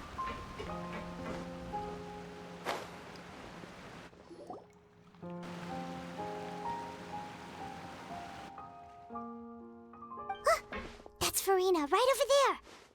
She really is here all on her own. Should I just give up? This is all meaningless. What was meant to happen did happen after all.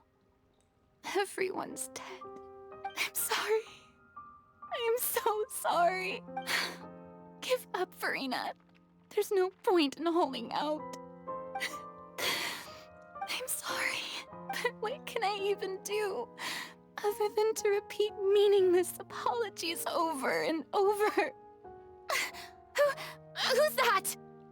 Don't worry, Farina, it's just us. So it is you, blonde traveler from another land. Why, I almost thought you were someone from that... Farina, you were crying just now, weren't you? The tear stains on your face are obvious. What do you mean, tear stains? Oh, I remember. The show at the Opera House earlier this morning was so Who did that uncivilized rabble think they were? They even dare to tout their Archon! I must teach them a lesson. Oh, and I'm sure Nouvellette and those people from the Marsh Chaussee Phantom are freaking out right next to them, too.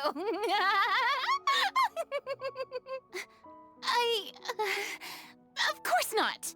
Hey, there she is! The Hydro Archon's over there! Quick, after her! Farina, those people seem to be after you. They are? They're just some rabid fans who want to cut the line. That's against the rules. I can't let them get their way. Farina just ran off! Quick, we have to catch up with him!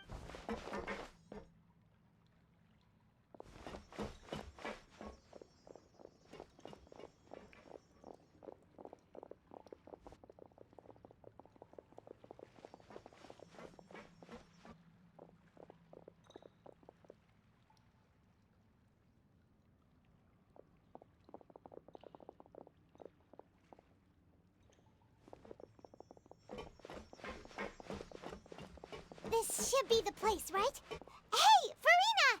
There's a good hiding spot over here. Quick, come to Paimon before the What is this? Hurry, they're almost here! Fine. I suppose haste is warranted. Lead the way.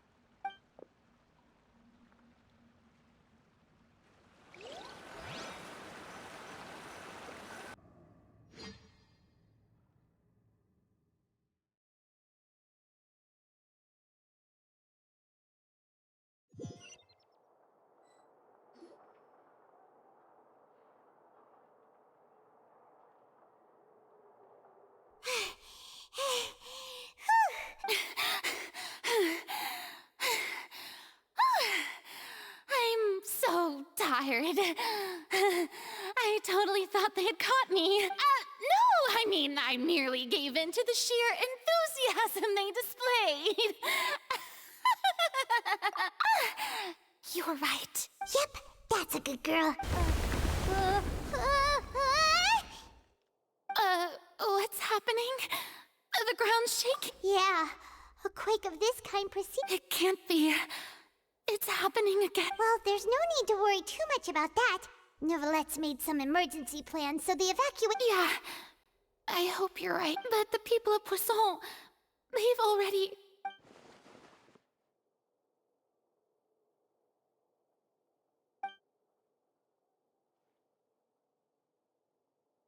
It's true. I've been investigating the prophecy for hundreds of years. I once had informants all over Tevat, searching for clues and feeding information back to me. I've tried all kinds of ways, too, to hold back the sea. Anything to keep the coastline from advancing. But all my efforts proved to be futile in the end. Really, the truth, we cannot make an enemy of the divine. No matter what we do, the will of the heavenly principles will have its way. Give up. I do love the sound of that phrase. It would mean finally coming to terms with fate, but also For me to finally be free.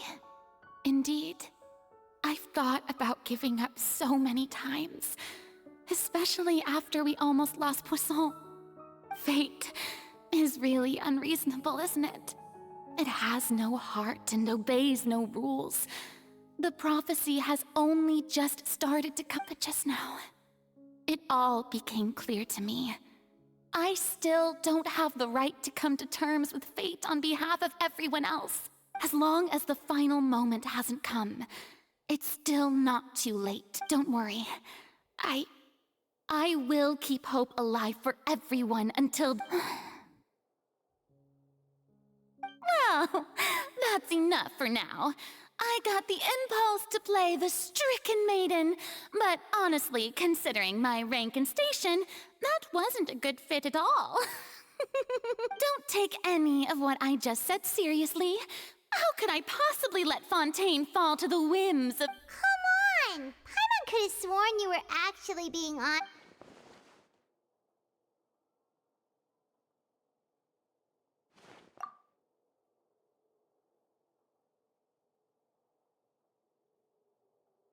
Share my burden. That's impossible. It was fated right from the start that this would be my duty alone. A witness. Yes, I've heard that you came to Tevat from beyond the stars, yes.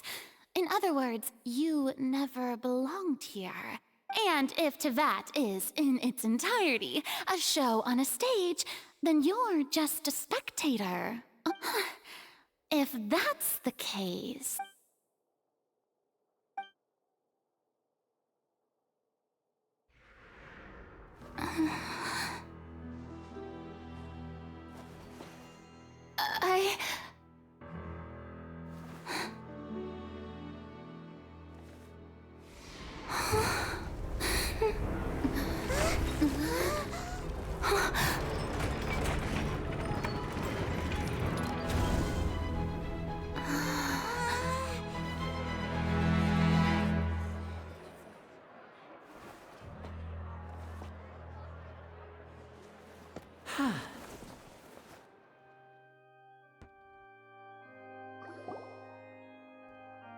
Ladies and gentlemen, this concludes my opening performance.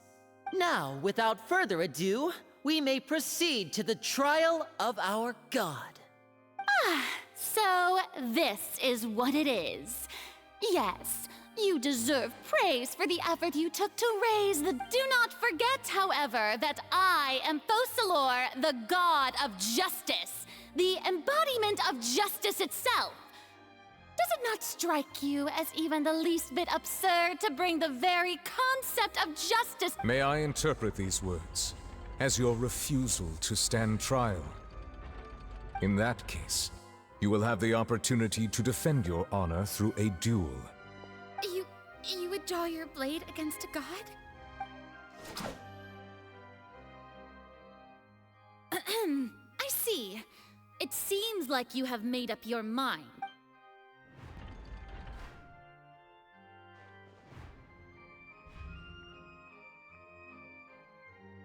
Paimon can't believe it. She just surrendered. What the heck is going on? Did I just see an Archon surrender to a... Wow, how utterly humiliating. Lady Farina, what is the meaning of this? Shh! It would seem that there has been a misunderstanding. To be clear, the raising of both hands is not always an indication of surrender. Looking for excuses again, huh? I raised my hands just now to indicate my acceptance of the trial. No duel shall be necessary. I will admit that I've been running away for a long time. I'm sorry, everyone. I was unable to protect the people of Poisson. It is my duty to stand trial for my crimes. You are not the only ones to be disappointed in me. I, too, am exceedingly disappointed in my... But now, it is time for the Hydro Archon to show you her courage and resolve. I, Farina, We'll use this trial to show the world the true meaning of justice! This time, I will protect you. Applaud and rejoice. One of the most outrageous and fantastical arcs known to the opera epiclese is now unfolding before your eyes. Mark my words. This shall be one of the most exhilarating and brilliant shows ever to grace the stage of Fontaine. The trial of the Hydro Archon, Focalor, will... Woohoo! Oh, now we're making history! Why does it feel like Farina just took over the whole thing? Like, come on! Also, even though she's still acting super dramatic, she is— All right, then. Who will be my opponent in this trial? The court asks the prosecutor to please take the stand.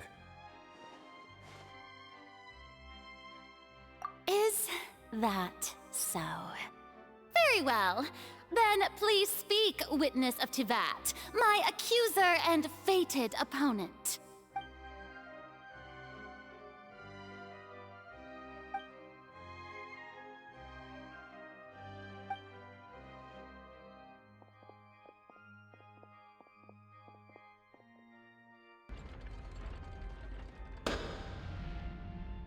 Also, please allow me to ask, as a final question before, just how much work did you do to force me onto this stage? Well, we did do a lot of prep after the meeting that day.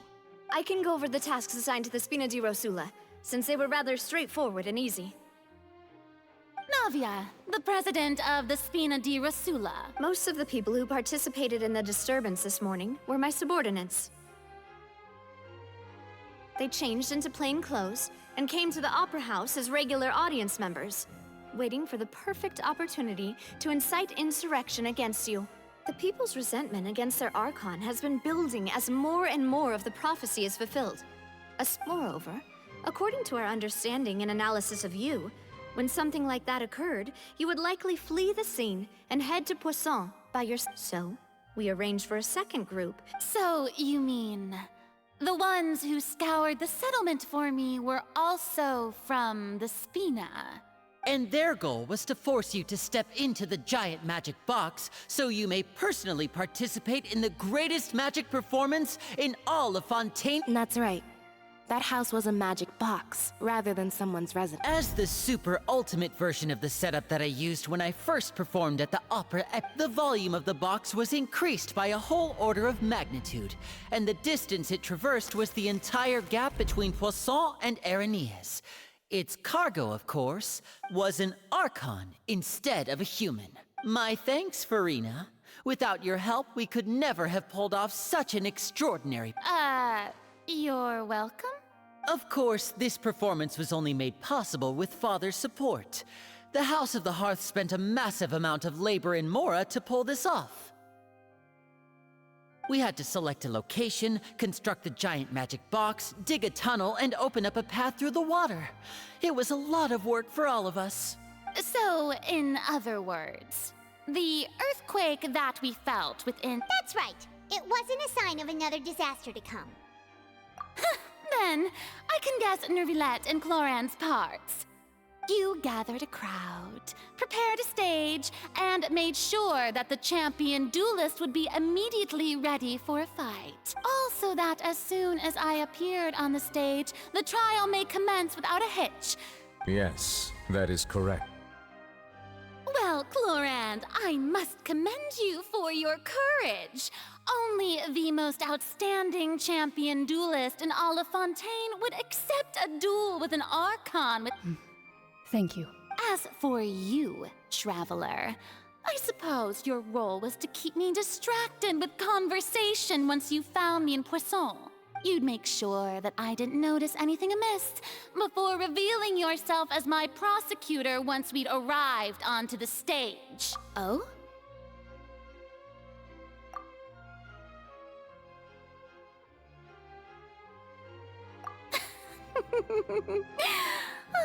Is that so? Then I suppose I'm... It's fine. It matters not. What's done, the stage is already set, so there's no reason to disappoint the audience. Let's see this trial through to the...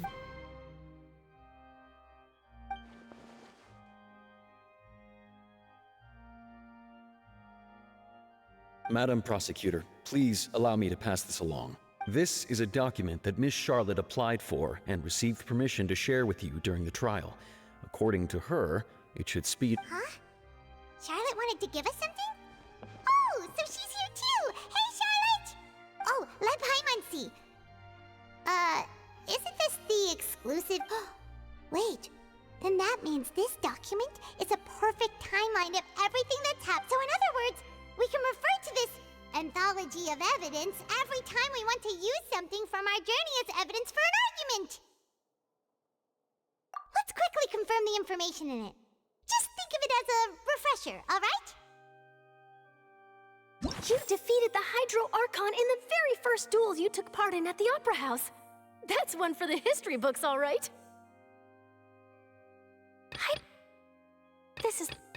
You defeated the Hydro Archon in the very first duel you took part in at the Opera. I didn't think that you'd wind up getting to the bottom of the case. A Fatui Harbinger. She's an extraordinary person. Her instinct must mean something. The fortress of Meripede was almost destroyed in a single day. That I didn't witness that scene. According to Monsieur Neuvillette, both Child and that whale should have been in the prime. I nearly lost my awesome friend Navia. To be honest, that still gives me shivers. The words of someone as extraordinary as a witch can probably only be truly understood. The prosecution and the defense are both in position. The trial shall now begin. Oh, come on, Neuvillette. There's no need. Just fast forward to the part where the prosecution lays out my offenses. As the defendant and the lead actress of this performance, of course, it is only natural for humans to struggle to understand the actions of... That's true, but my charge here is unrelated to your conduct as an Archon. Instead, I would like to charge you as a fraud who's never been the Archon in the first place. Wait, what was that? Lady Farina's a fraud? Hey, I came here thinking that we were going to try the Hydro Archon for forsaking our duty. Charge accepted. Lady Farina, do you plead guilty to the... Lady Farina. I plead not guilty. How can I be guilty? There is no way that I, Focalor, otherwise known as Farina de Fontaine, a member of the Seven and the Regina of all waters, kindreds, peoples, and laws of Fontaine, could be anything up... Yeah, even though Lady Farina can be rather eccentric, isn't it? Yeah, I've never questioned her identity either. Sure, Lady Farina can be super irresponsible. I have cause to believe that common sense will prevail in this case. Many of the members of the audience have known me as the Hydro Archon ever since they... See? Even the Oratrice has decided to show me its favor. If you wish to drop the case, I can promise you as the God of Justice that you will not have to face trial for making a... An argument with near impossible odds, huh? We have to not only refute Farina's... Well, I tried to give you the chance to surrender. If you must persist, and if I was not the Archon, then how did I manage to live?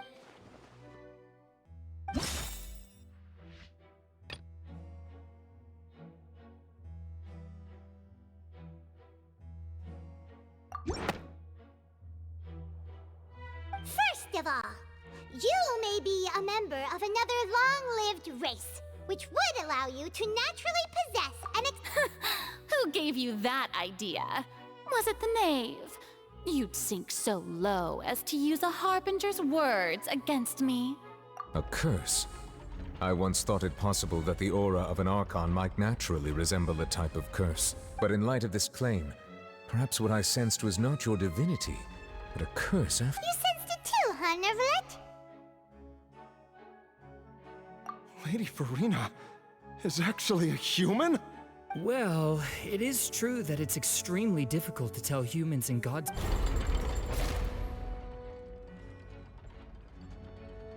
Well, don't start celebrating too early now. Even if I have been carrying a curse like you. Besides, everyone knows that the main difference between a human and a god is the possession of authority. Gods can do what humans cannot. That's why they're worshipped as. For centuries, manifestations of my authority have served the nation of. One need only to turn their eyes towards the Oratrice Mécanique d'Analyse Cardinal in this very opera house, or consider the Indemnitium.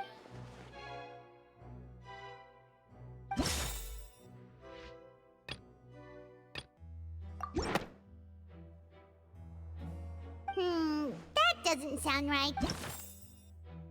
You tried to reference the Oratrice, but weren't you as confused as all the rest of us when the Oratrice declared child to be guilty? Didn't I make myself clear at the time?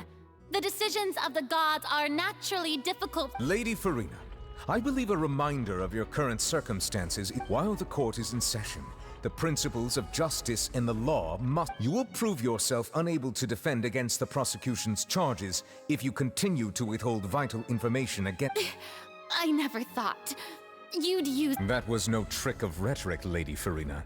I've merely reiterated the rules of the court. Rules that all should respect.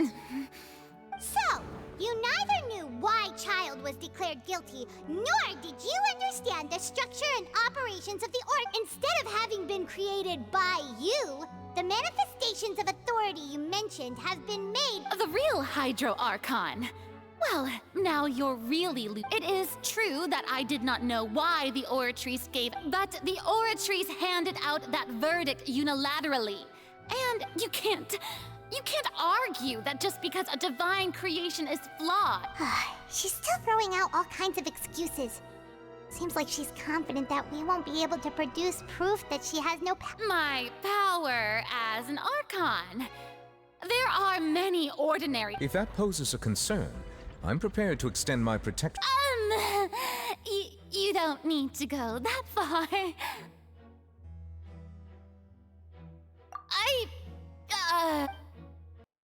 Aren't you the Hydro Archon?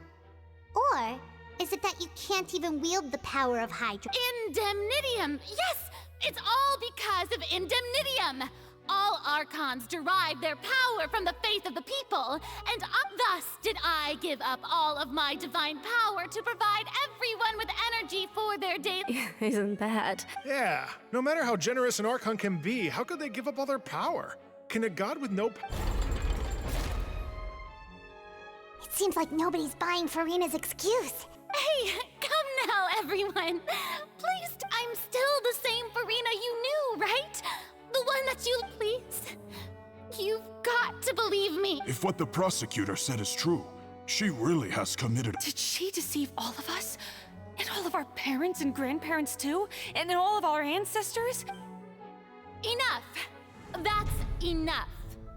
Tell me then, if I'm not the real Hydro Archon, then if you have no evidence of another Hydro Archon's existence, nor... Wow, she came up with yet another argument.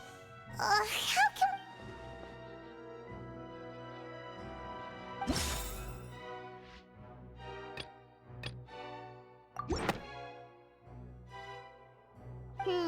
That doesn't...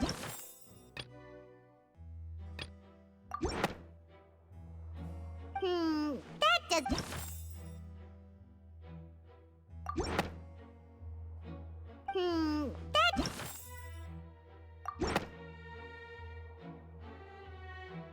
It has been established that all Fontainians can dissolve in water from the primordial sea. Since you insist on claiming to be a god and not a human, then there's a method that you can use right here and now to eliminate all suspicion. Miss Navia, please apply to serve as a temporary attorney for the prosecution before addressing the court. Though you act in partnership with the prosecutor, you must... Super sorry, Monsieur Chief Justice. I swear now. I've brought some seawater from Poisson. As everyone knows, a massive flood struck the area not long ago. including those of some of my closest friends. So, Miss Farina, would you dare to touch some of the seawater? If we are to believe that you are indeed the real Hydro Archon, touching the seawater would have no effect on you. But if you don't dare to touch it, then we would have basically proved the reverse. Oh, and I must remind you that after the disaster at Poisson, nobody wants to see any more people dissolve. I do hope you'll act prudently and choose the simpler path of admitting guilt. Navia from the Spina di Rasula. The Spina has governed Poisson for many years. If Lady Farina is indeed just a human, she's probably Fontainian like all the rest of us.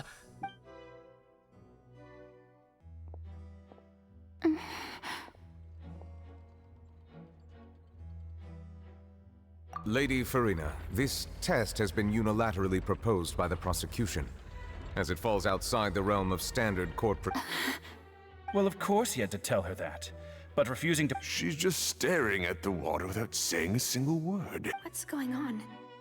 Is she really planning to... Due to the inherent risk of the test, Lady Farina, you may... Hey!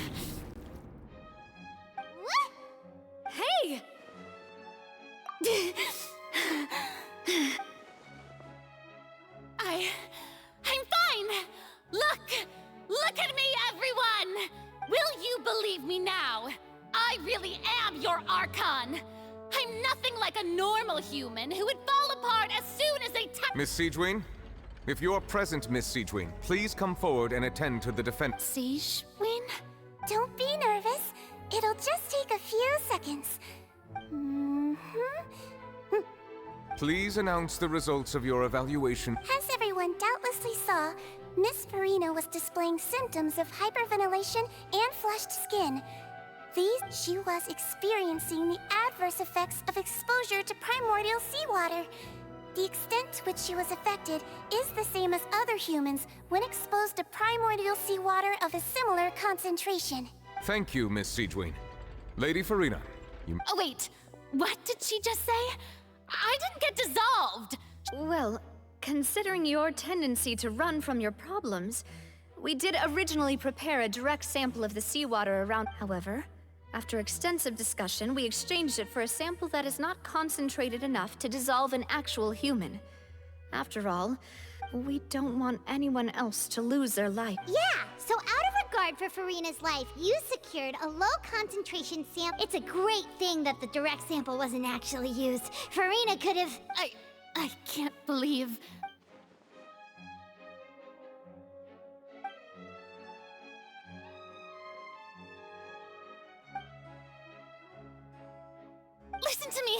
Listen to me, everyone! Please don't give me such cold and disdainful... Think about it! How can you conclusively prove that an Archon can't also be affected? Also, if I was really just a human, why would I dare to just...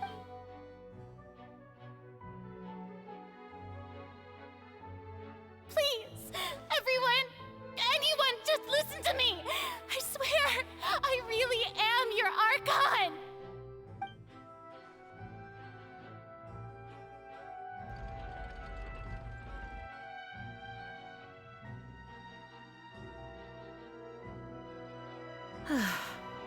I don't think anything she says at this point will sway anyone. With all the things that have been said, Paimon doesn't think that— I believe the time for arguments and presentation of evidence has come to an end. If there are no objections, we will move on to the final judgment.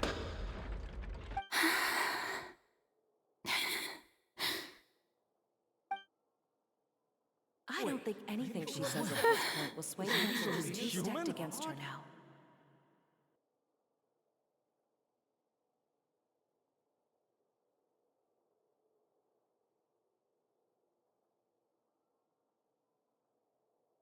In my capacity as Chief Justice, I shall now render judgment on Farina's misrepresentation of herself as the Archon of Fontaine. As a human who knowingly deceived her fellow citizens, Farina is... guilty.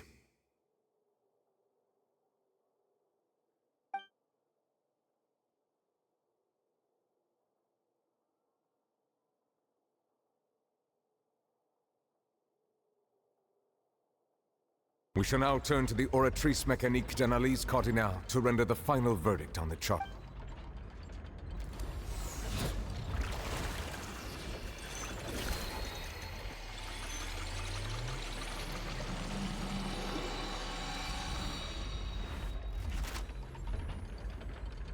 According to the judgment of the Oratrice Mécanique d'Analyse Cardinale, Farina is...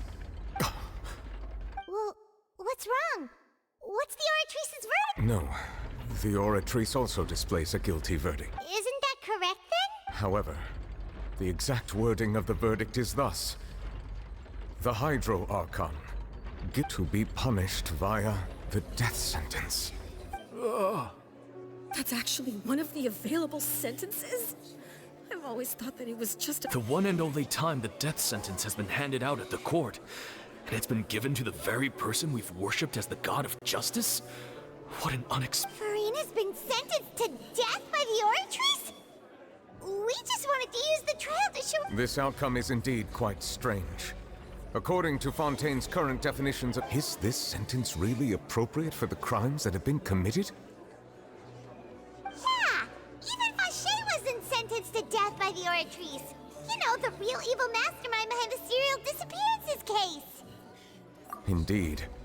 Not only is Farina's sentence overly excessive, the very point of our trial today was... But now, the Oratrice seems to have deliberately invoked the title of the Hydro Archon.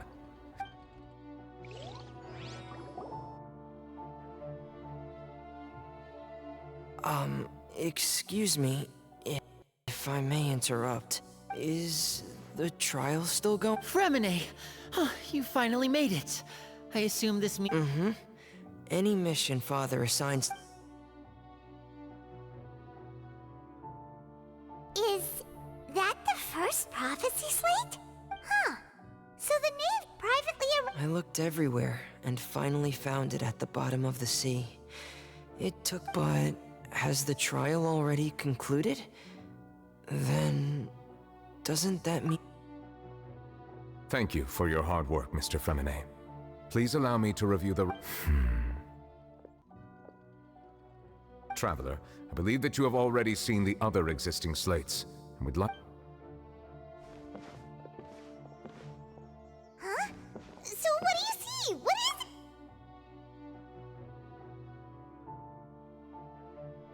I believe I've now made sense of the Hydro Archon's crime. It has to do with Fontaine's lost history. Huh? Isn't the Hydro Archon just guilty of deceiving her people? Oh, wait, no, that's Farina, and we've... So when you say Hydro Archon, do you mean the real Hydro Archon we've been kinda talking? In truth, everything that you've encountered in Fontaine up until this point can be traced back to the contents of these stone slates. However, I'm uncertain as to how much sense they currently make to you. Okay, let's try to recall the contents of the other three...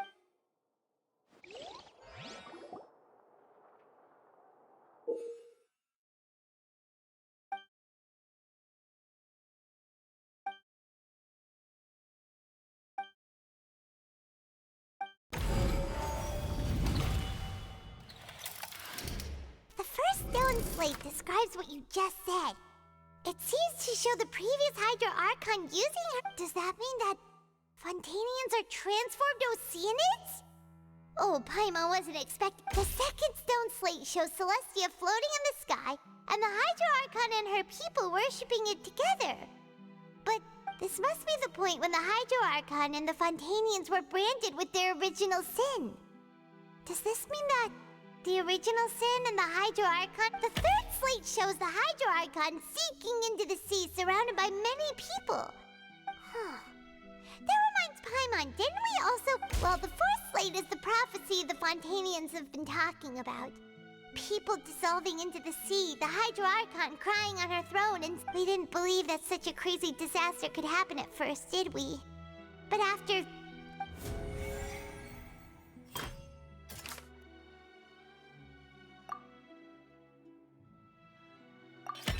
We know from the case of the serial disappearances of young women, and the first stone slate tells us that long ago the Hydro Archon used her power. This might be the reason that Fontainians can...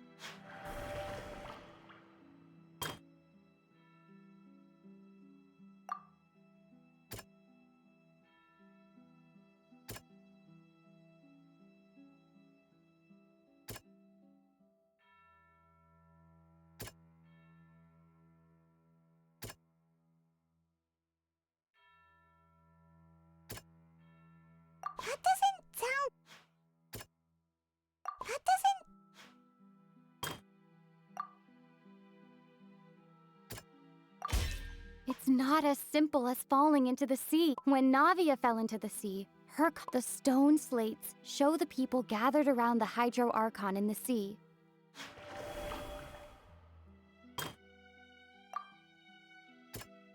That doesn't sound...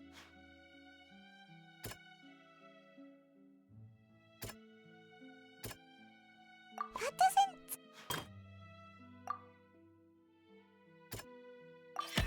Perhaps what is about to take place has all happened. The true sin of the Hydro Archon that nerve and the original sin cast down on the people of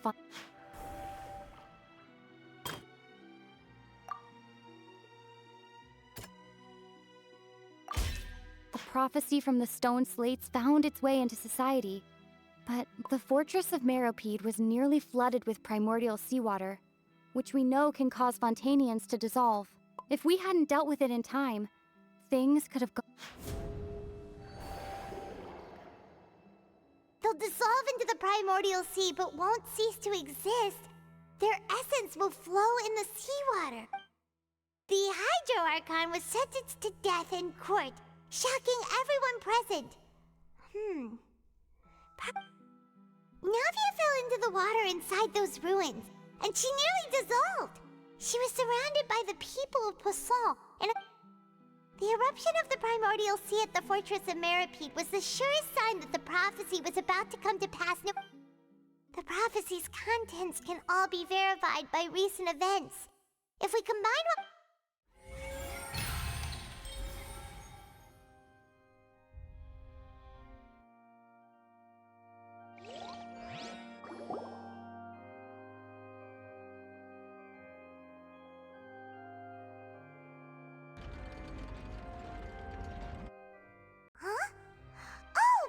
Gets it now. So, but then it feels like we're going to have... Let's hear them.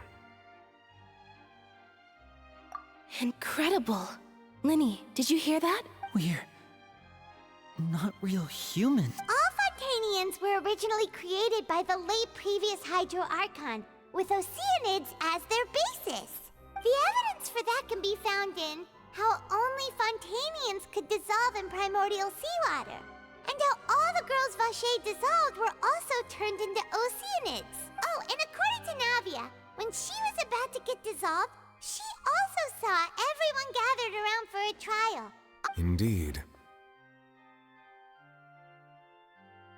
Yeah, and it follows from the content of the first slate that she probably angered Celestia by creating humans without prior... That could also explain why the Oratrice judged the Hydro Archon to be guilty. It's to account for that ancient... The Hydro Archon's true sin was creating us? And yet, after many hundreds of years, the Hydro Archon's creations have turned around to try to judge the Archon within the Opera Epiclese. The twists of history are often the most unexpected. Yeah! Isn't the image here just like when Navia fell into the sea?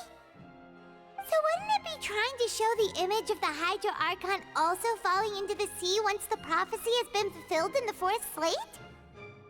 In the end, the people will all be dissolved into the waters, and only the Hydro Archon will remain weeping on her throne. Oh, did Paimon get all that right? You've made some keen deductions. I must say, given how much you still don't know, it is impressive that you've already managed to connect so many However, while you were able to decode all the information on the slates, they've also been etched with an additional layer up. When we were at the ruins, I tried to decipher the hidden information recorded in the slates. Now that the slate collection is complete, I shall make another attempt to decipher the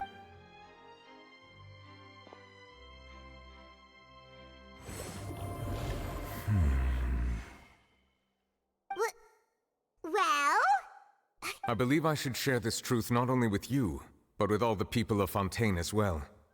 I will try your hypotheses regarding the origin of Fontainians and the sin of the Hydra. In the Fontaine of old, the previous Hydro Archon sensed the yearning of her Oceanid familiars for life on land. The Oceanids were enamored with the beauty and romanticism of human beings, and wishing to have those experiences for themselves, expressed to the Hydro Archon their desire to become of a similar kind.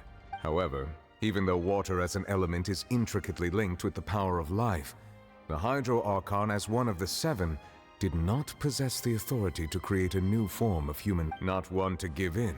She eventually found a way to create permanent humanoid bodies for her familiars by appropriating the power of this planet's primordial sea.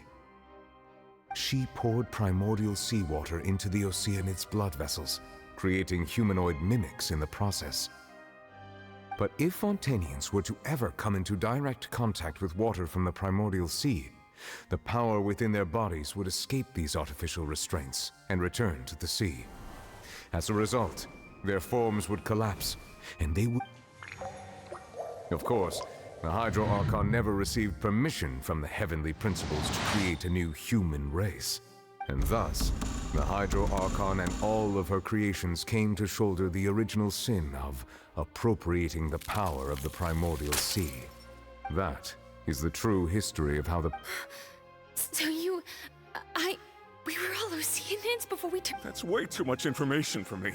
I think I'm just going to pretend that I'm... Wait, but if that's the truth, we can't let the Hydro Archon be sentenced to death.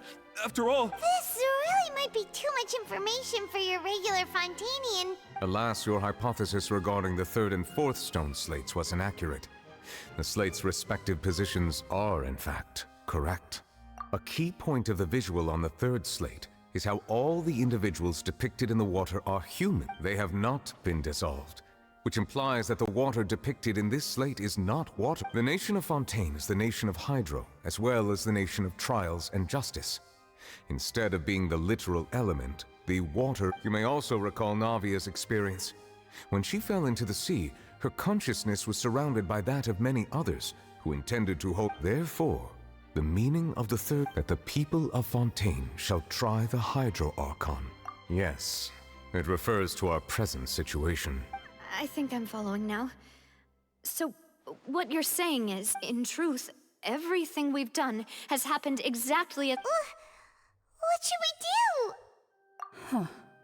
No matter what, the prophecy will be fulfilled. If that's the case, does that mean the scene in the fourth... Traveler, I would like to point out another small fallacy about the fourth slate. You probably thought that the eruption of primordial seawater beneath the fortress of Meropide served as the However, I believe that rather than being a sure sign, that eruption could in fact only... As for the root cause of the catastrophe, I believe you've already encountered it.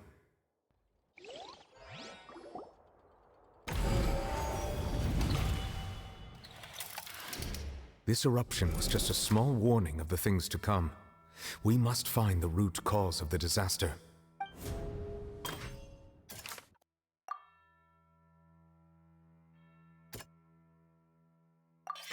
It was both dream...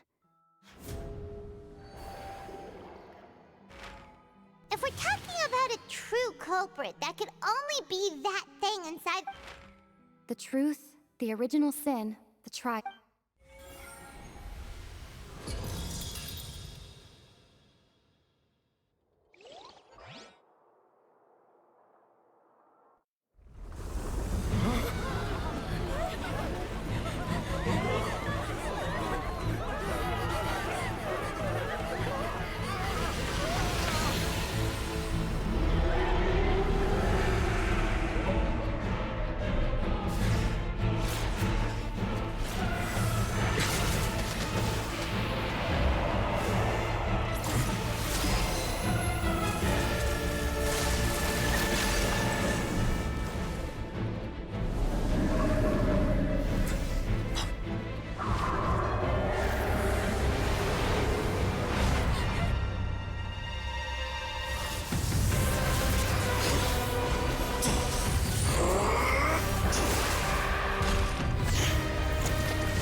So we've met it at last.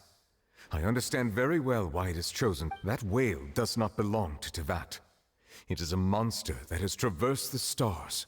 It has been greedily consuming the energy from the planet's primordial sea, using it to grow. That is the main cause for the rise. And once it has finished consuming all of the energy... You said that when the Hydro Archon first created Fontainians out of Oceanids...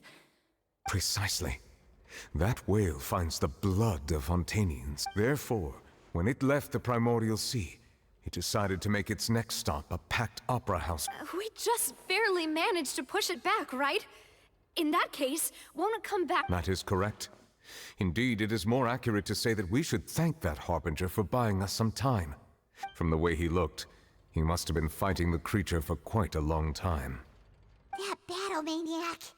We've always known that he had a special connection with that whale, but we definitely didn't expect it to help us out like this. Anyway, now that we know that this whale is the actual cause of the disaster recorded in the prophecy, all we need to do to stop the prophecy would be... It is too late. It had already absorbed too much of the primordial sea's energy before we could notice it. At this point, it is even if the entirety of Tevat were to be destroyed, it could still survive. That's not something We've already done everything we can, and we even found the true culprit. We've come so far. You can't just tell... Indeed. That's not how a grand performance should end. I'll fight it to the end.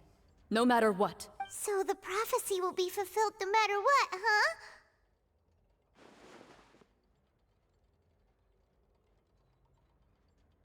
The prophecy.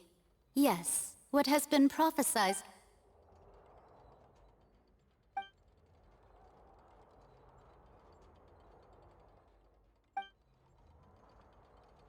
Just as prophecies are usually only the future as seen from the perspectives of the gods, could things be happening in...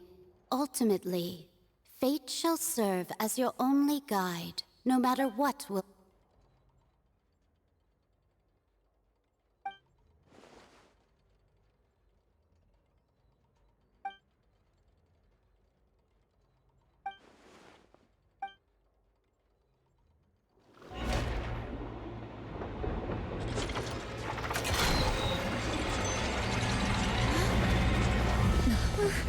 What's happening with the oratories?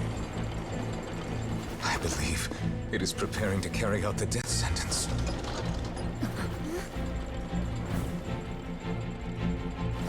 Farina!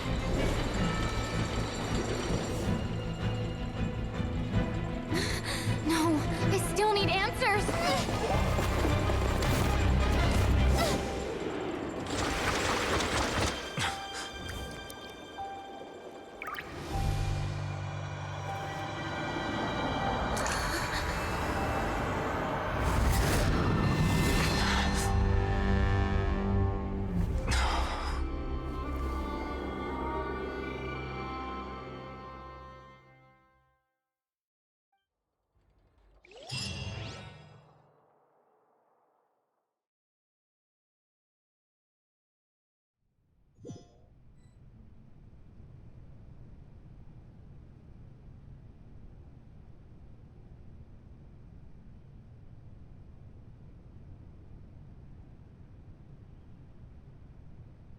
You...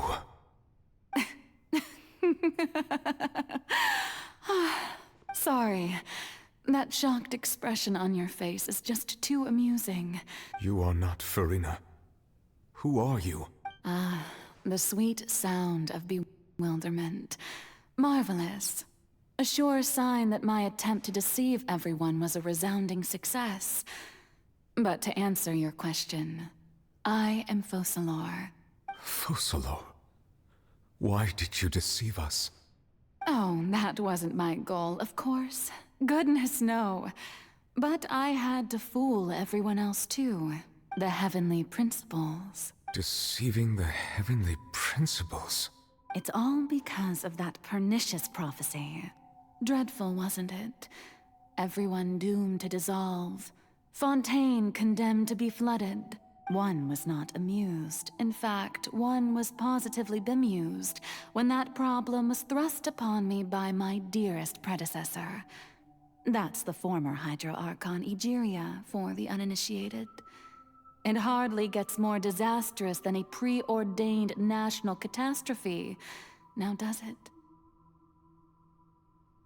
She knew full well that the prophecy would surely come to pass, and as one of the seven, she also knew full well that one defies the heavenly principles at— So yes, as you have no doubt surmised, it was a rather impossible situation that I spent a terribly long time mulling it over, alone on the ocean floor. And I was almost growing barnacles by the time I had to outwit the heavenly principles, allow the prophecy to be fulfilled. I'm a genius, I know. I can only assume that's why Egeria chose me as her successor. Although, looking back now, it was hardly the inheritance one dreams of. Between the task of saving the nation, the quotidian duties of the Hydro Archon, and not— But one can only play the hand one is dealt. I did not choose this, any more than I chose to be one of her Oceanid familiars. So you were also once one of the Oceanids, transformed into a human by Egeria's hand. Yes, I was. I always dreamed of becoming human. And I still do, even now. After becoming a god, I separated my divinity from my body and spirit, leaving behind only a self that was as naive and bewildered as my past self on her first day as a human. The me you see before you now is that divinity. And the human counterpart I left behind, I named Furina. She could feel joy, sorrow, and everything in between. She could be as vain and conceited, or as me. Her strengths were of a kind only a human could possess, as were her shortcomings. But in my eyes, Furina's humanity was what made her perfect. She was perfectly human in every way. Anyway, so then I cursed her. All part of the plan, of course. The plan to deceive the heavenly principle. Do you still remember the final scene of the prophecy? The Hydra Archon, alone, weeping on her throne. In order that the prophecy might appear fulfilled, I invited Furina to be an actress under the curse I placed on her. So long as I, Focalor's divinity, continued to exist, she could not die. But nor was she free to live. Instead, she was forced to take the stage in the opera house, to embrace the role of leading lady, to forever play. I suppose now you probably understand why your court is called the Opera Epiclese. But Furina is only human. Even though she has had a long life, her mind is no stronger than that of any other Odin. I cannot begin to fathom what she has had to endure. It has indeed. And although she is, in a sense, me in human form, it's been 500 years, and all along, she's been playing her part in the most unimaginably long, unbearably lonely, and agonizingly painful opera of all time.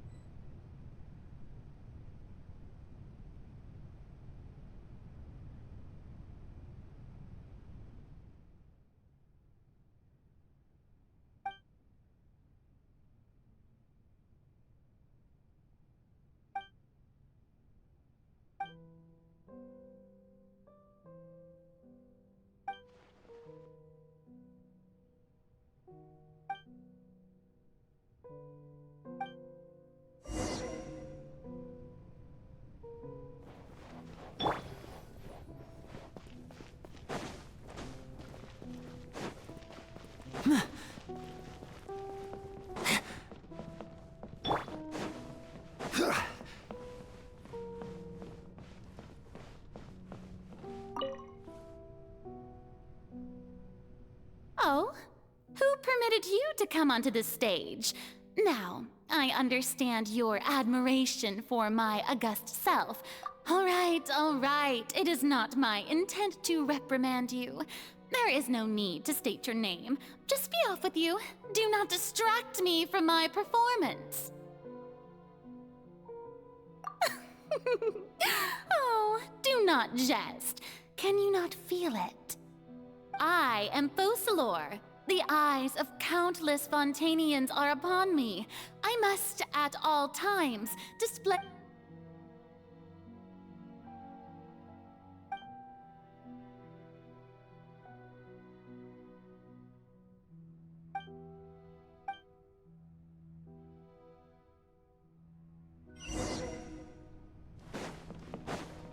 Dear audience, the performance is experiencing a technical difficulty, but worry not. The guards shall resolve it soon enough. Time to shine!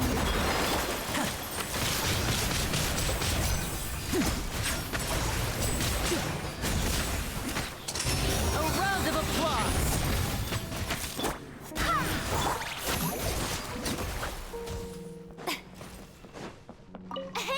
What gives? The audience is still watching me, you know. Guards? Wait, where are the guards? Guards! Solidify! Let my name echo in song!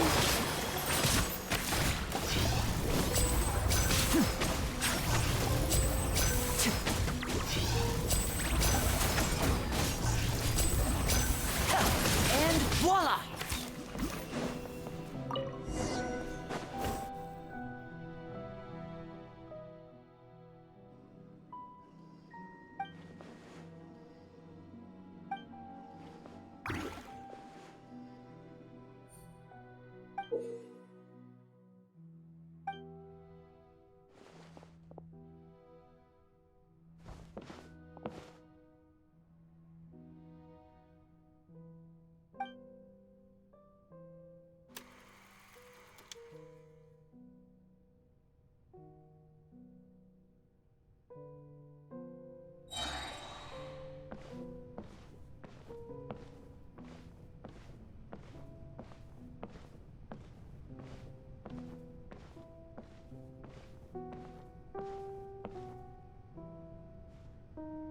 Furina.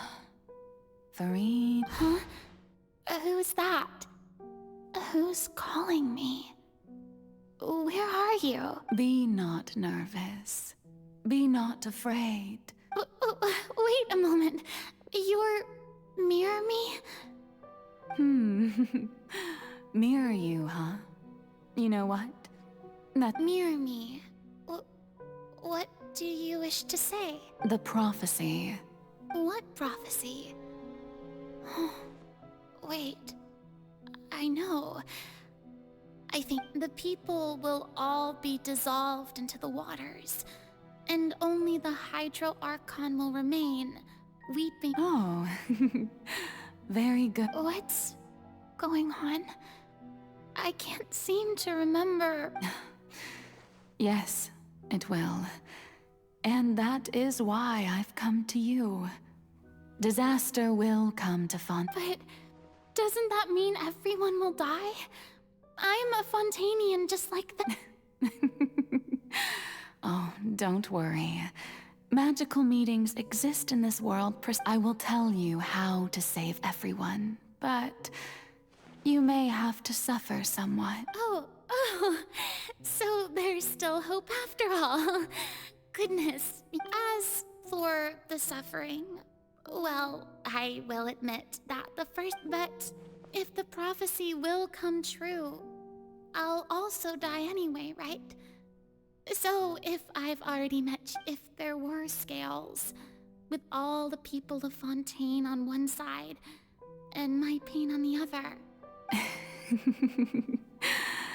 You truly are the perfect human. I suppose this would also be the justice that belongs to you. Huh? Don't worry, it's nothing. Listen well. Fontaine has just Play as a god? That's right. You must begin a never-ending masquerade. If you can keep it up, then I shall have my way of defying this prophecy. But how will I do this? A human assuming the role of a god without being— Don't worry. What you must do is not to turn yourself into a real being, a human yourself. I'm sure you already know what. Remember, your true challenge will not be pursuing divinity.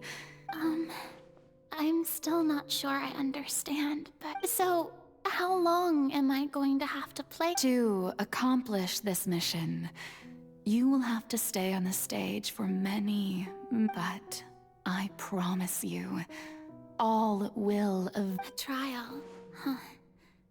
How exciting.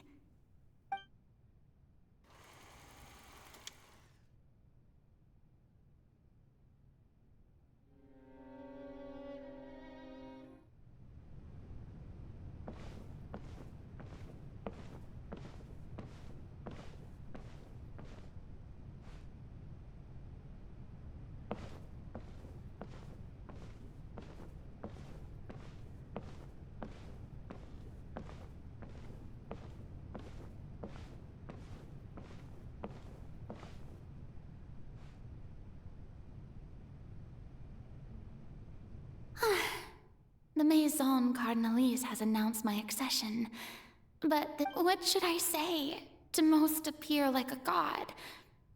To be honest, ladies and gentlemen, good evening, and welcome to the Opera Epiclé. I'm sure you've all heard about how I have taken on the role of Hydro Archon. Indeed, I am Farina de Fontaine, your new Archon. In truth, I know little about becoming a nation's new god, but it will be as the god Focalor, the god of justice. I shall do all within my power to lead. Once again, thank you all for coming. If you should have any questions or suggestions, please send them to this should do it.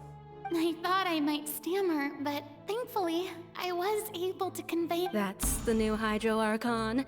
Is this some kind of joke by the Maison? I would have thought that a being that surpasses humanity would be a bit more— Hey, did you hear that? She even told us to send her suggestions. Shouldn't gods be all-powerful? She's being so modest.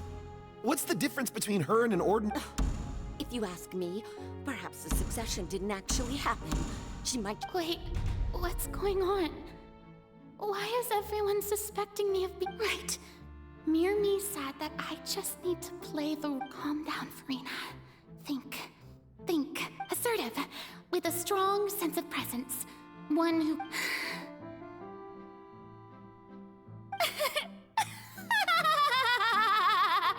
Oh, very good, my people. Only ones such as you are deserving of my rule. Now, I was wondering if some weak puppet were to one day come onto the stage and claim— Well, it seems that you would all see right through them. Having passed my test, you are qualified to witness wondrous— You may consider my previous act a door gift of sorts. I thought it was a debut that suited— Now then, let us— Ah, so that was just a performance. How could I have forgotten that we were inside an opera house? Her personality. It's quite shocking, to be honest, but I suppose it's a better look than before. Such a fascinating and bold deity. How wonderful! Our future may yet be bright after all. It seems I've turned them around. Best follow this flow and restart my accession. My dear people, whether you acknowledge me or not, whether you trust me or nay, I say to you, keep faith in your— We have heard it said that this nation's sins can no longer be washed away. Well, I say that justice is most fragrant when it blooms. The scales of justice should not weigh heavy in the hands of its God. On one side, may law be the prayer on our lips. May judgment be our worship. Let us light the fires and drink to the future! There is no trouble in this world that justice cannot solve. All that is needed so long as I, the Archon Focalor, stand within the Opera Epiclese. So long as I stand before the Oratrice!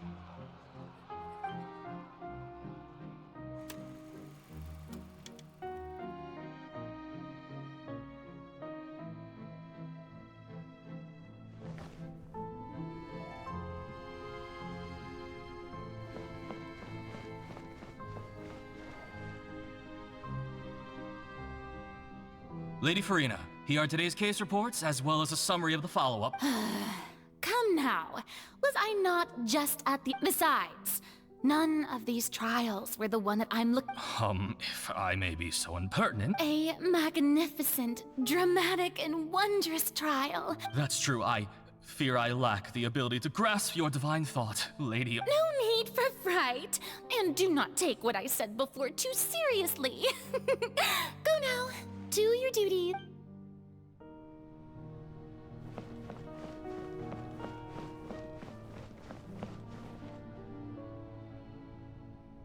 Lady Farina, I don't know what to say. Thank you for agreeing. No need to thank me. Or rather, thank your own sense of person. Oh, I'm afraid that's just an— All right. Deuteria, is it? How is your son's illness? You remembered me. He is doing much better now. In fact, he is far more of an ardent believer than I. He was the one who forced me to seek it. Oh, good. Very good. If this should happen again in the future— Oh, you're such a gentle and wise god.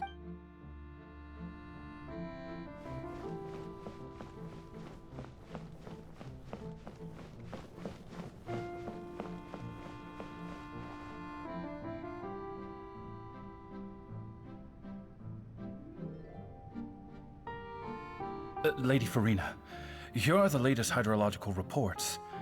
As for the specific parameters you asked to take note of, I see. It's as I thought, then. As your god, I did all manner of signs indicate that the prophecy will still come to pass. Well, as I understand it, the Fontaine Research Institute— Really? Have they found— I'm afraid that they haven't found any— Oh, is that so? Well, no wonder.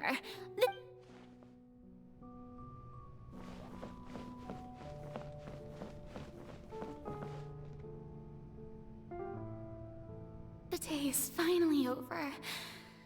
I haven't, but it's good to see that everything's getting on track. Maybe this is fine. I just need to— All right, Farina.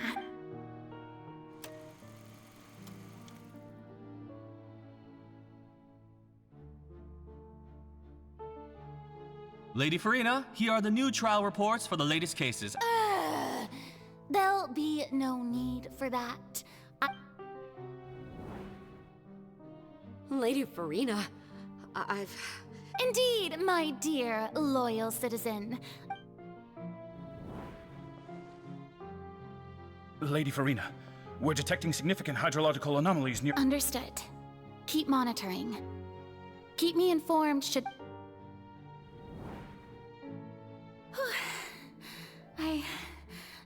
I just don't know. I feel utterly exhausted.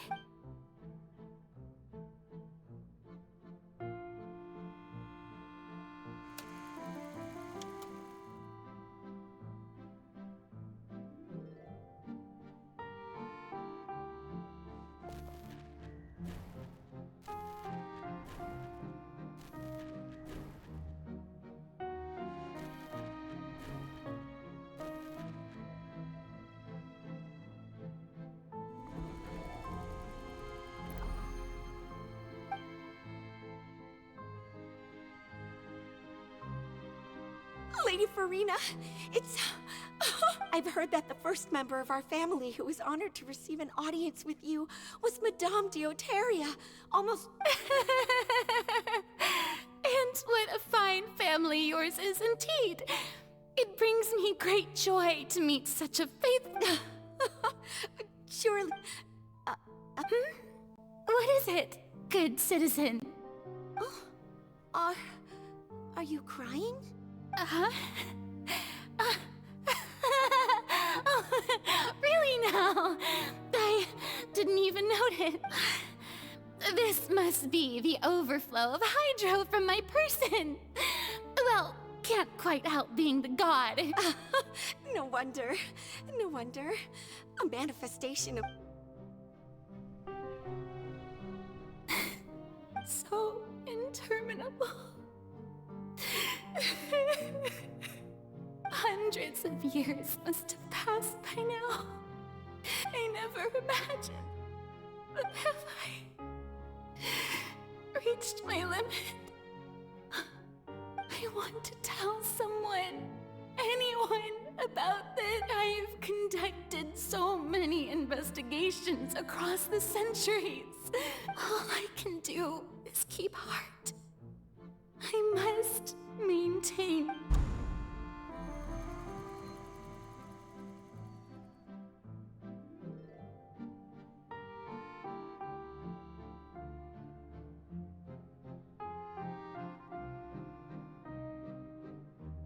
Farina, you don't have to shoulder this burden alone, although I don't know what you might be keeping from everyone.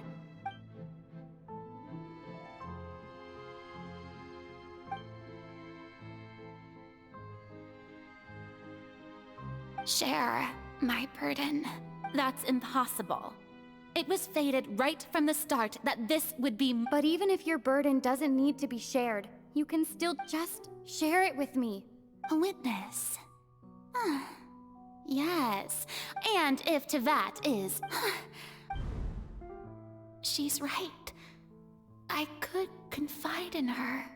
But if things don't play out as expected, the people of Fontaine... No, Farina. You shouldn't be... But what if it's really alright, Farina? You've worked so hard for so... Is it such an outrageous thing to do anyway?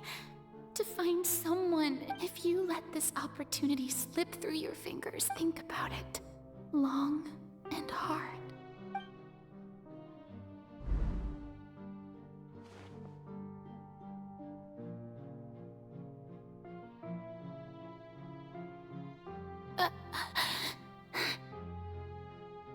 No. I have nothing to say. All you need to do, dear spectator, is to witness my performance.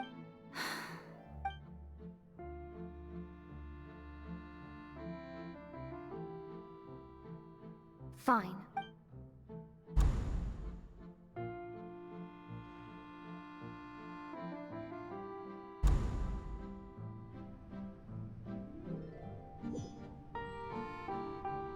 So even Farina doesn't know the truth?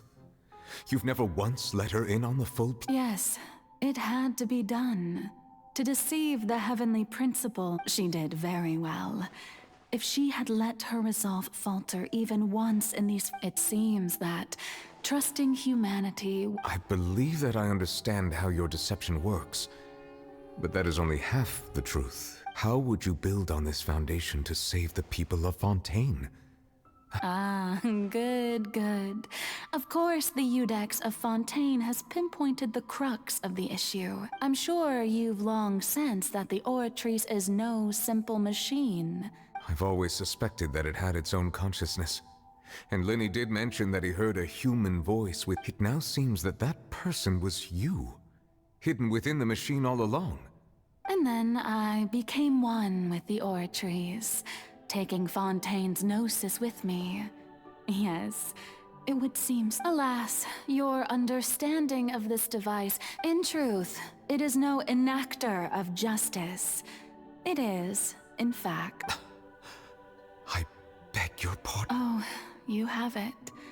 And to be more precise, Not only will the Oratrice take down the god...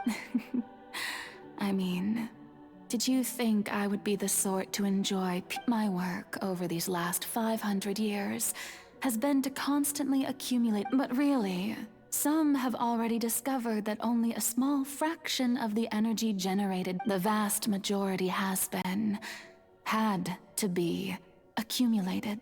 It was all a part of your plan, then? Indeed.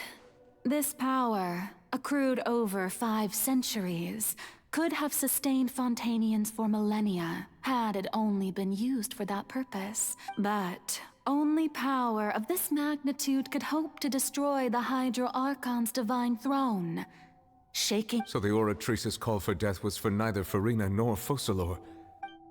The destruction of that divine throne, if I do not misunderstand. Returning what's rightfully yours to you, of course. In other words, this was all done to return the authority of the Hydro Archon to the Hydro Dragon of this planet. But...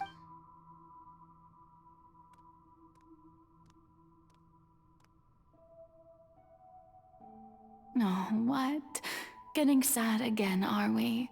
The authority of the ancient dragons shall soon be yours once more, O Hydro Dragon Sovereign. And this is the face you make. all you've done throughout the years is just so you can sacrifice yourself at the very end. I've never quite seen it that way, you know.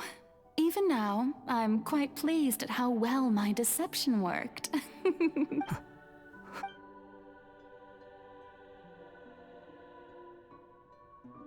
Hydro Dragon,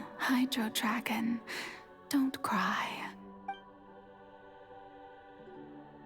I must say, had it been within my rights, I would have loved to judge the heavenly principles themselves. Were they not Egeria stole the power of the primordial sea, and the heavenly principles stole the power you ain't. I, for my part, am the god of justice. And is it not just speaking of justice? I have always believed that justice lies. So, if the theft of the primordial sea's might was Fontaine, then, leaving matters of procedural right and wrong aside, the descent of the Fontainians as humans and their right to exist in other words, existence was Egeria's justice. And to me, justice is the defying the prophecy and ensuring that Fontaine's people shall live. At this point, we, whether it be myself, Iudex Nervillet, the highest judge in our land, when you regain your full power as an elemental sovereign. So when I was invited to the court of Fontaine to serve as Iudex, I see now that at last, I now understand the truth. In the beginning, I was uninterested in human existence. But these 5 centuries of living alongside them have gradually brought about mutual understanding. You are a devious one, Focalor. Things being as they are, surely you know that I could never declare them to be guilty.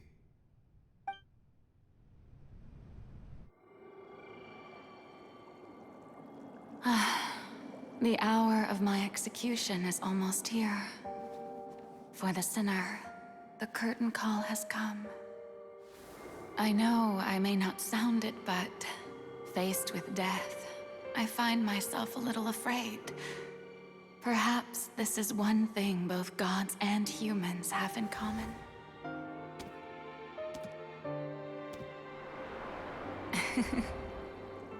Farewell, Nervillet. I hope you've enjoyed the part you played these 500 years.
Iudex Nouvelet, hereby declare, people of Fontaine, your sins are forgiven.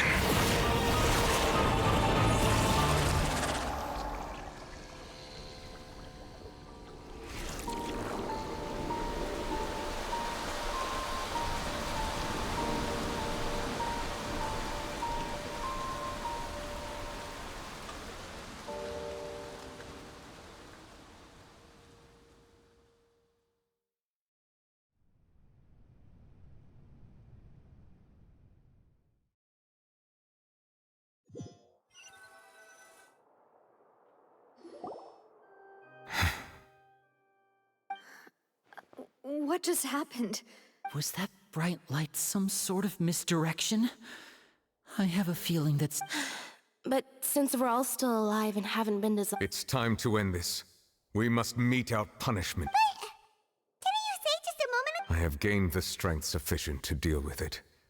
Through certain means, I now have the ability. We should seize the opportunity to pursue our quarry. Traveler, now that the oratories can no longer function, I require an executor to help me mete out justice. The root of the calamities befalling Fontaine, the beast that enacts the prophecy. Its name is the all-devouring narwhal. Come with me, traveler. The hour of execution has come.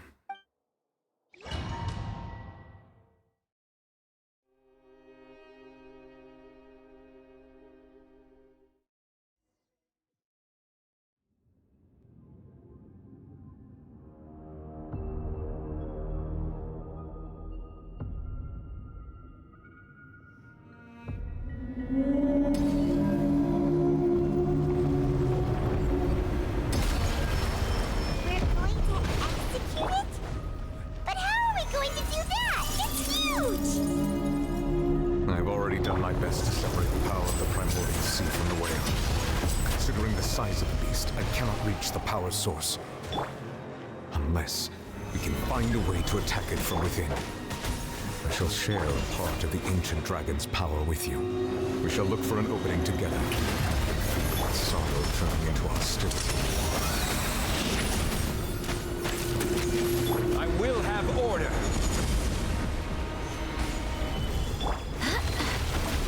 The all-devouring narwhal cannot resist its instinct to devour. Continue to trigger its hostility, and a chance will present itself. Time to shine!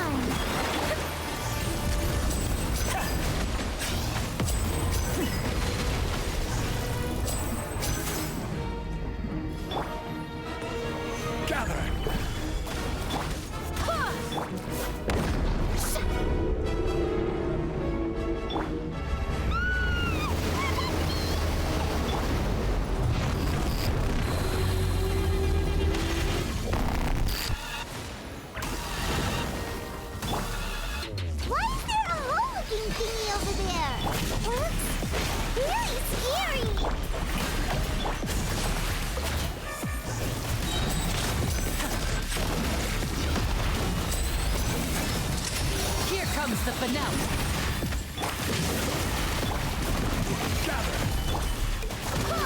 I have granted you my protection. Do not fear. Seize the moment and use my power to suppress its root from within.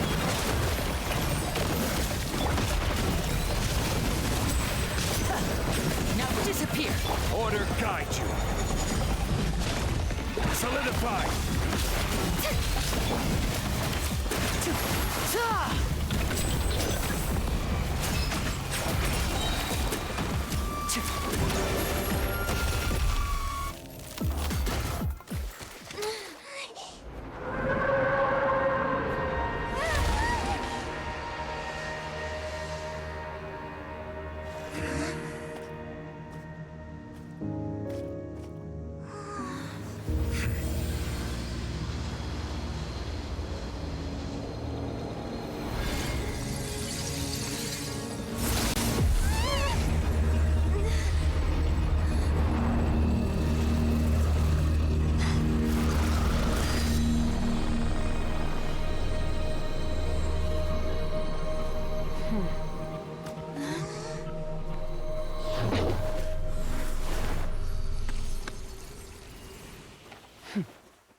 Thanks for helping with the cleanup.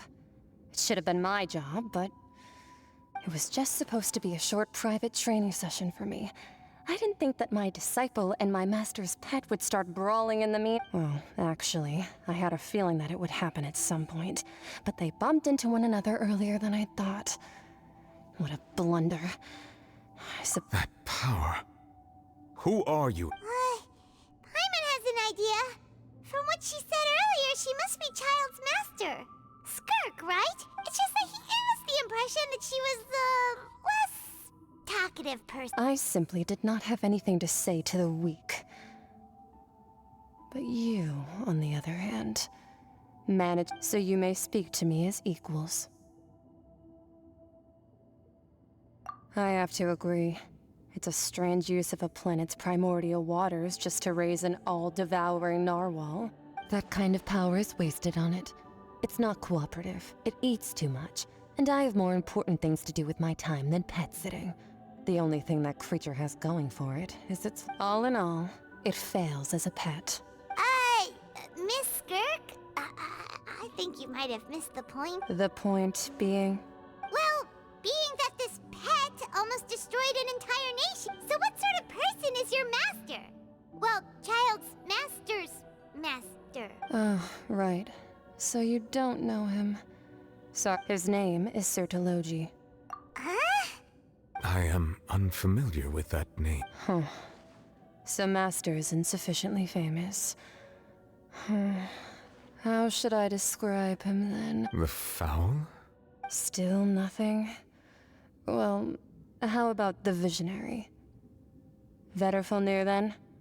Or Gold Rhindaughter? Ooh, that one we've heard! Rhindaughter's part of the Hexen Circle. She's Albedo's mom! Oh, so you do know that name. To be honest, I also heard all of those names and titles from my but I suppose you understand now, yes? My master is likely a similar sort to Rhindaughter. They're both— Wait! Didn't you also mention a visionary Actually, never mind that. I believe it expedient to inform you that the all-devouring narwhal used up nearly all its strength fighting you. Such roiling hydro energies will prove difficult for the planet's deep seas to digest. As such, the Fontaine back on the surface has most likely been thrown into In other words, the prophecy that you've been fretting over should now be in full swing. What?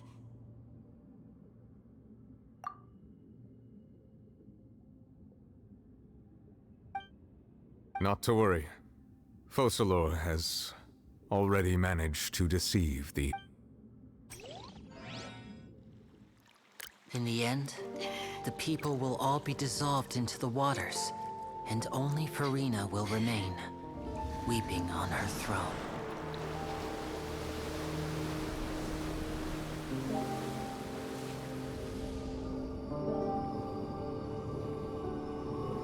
Only then will the sins of the people of Fontaine be washed away.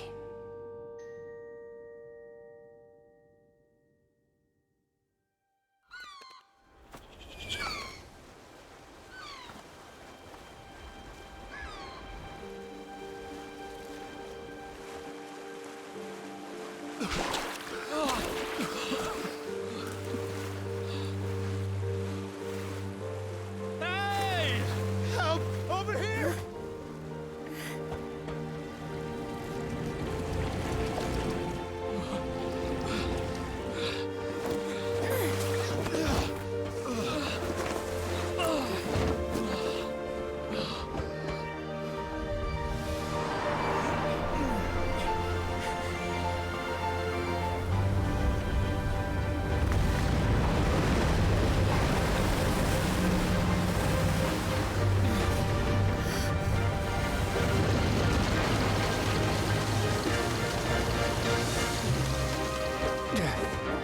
All hands, initiate emergency rescue!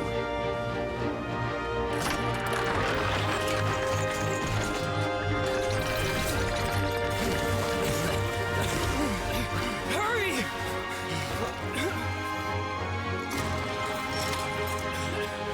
Hey, lend a hand!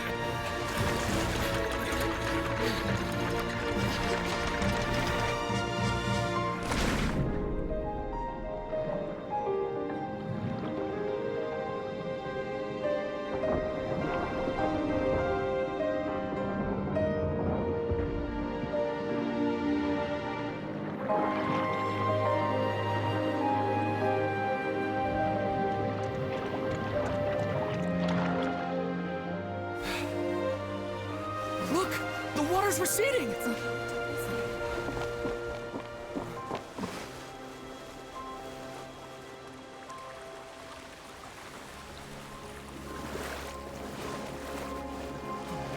It's a miracle! Water's receding. We didn't dissolve.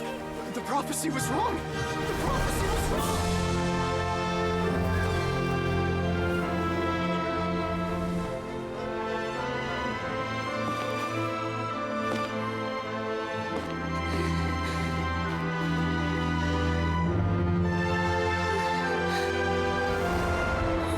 Are you alright?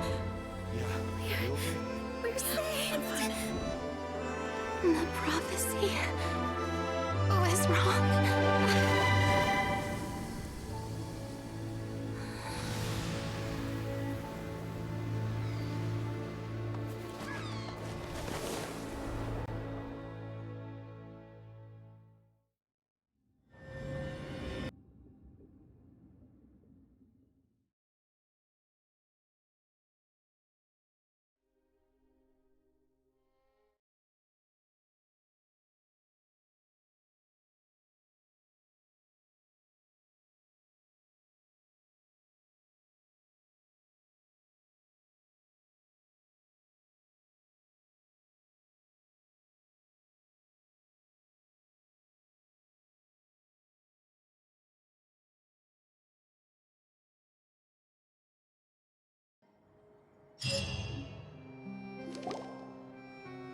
The soil renewed.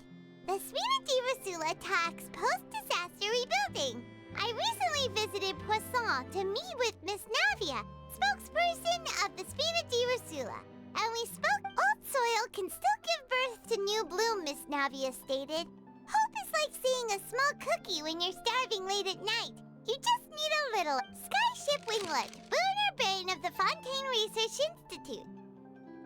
The various disputes that have arisen on account of Mr. Edwin have suddenly become a shield over the Institute, with Jurier turning out to be. People always call the first researcher mad, but few know what to call the second. And should that latter person achieve a miracle, they would find it all. Wow!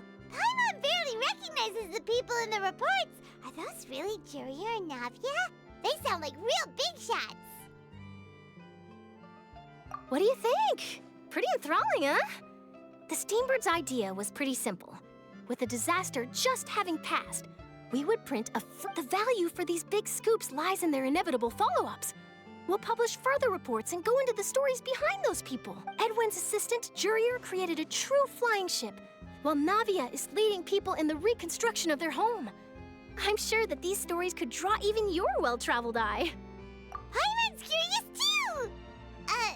Wait a minute. And that's exactly why I'd like you to come conduct interviews with me.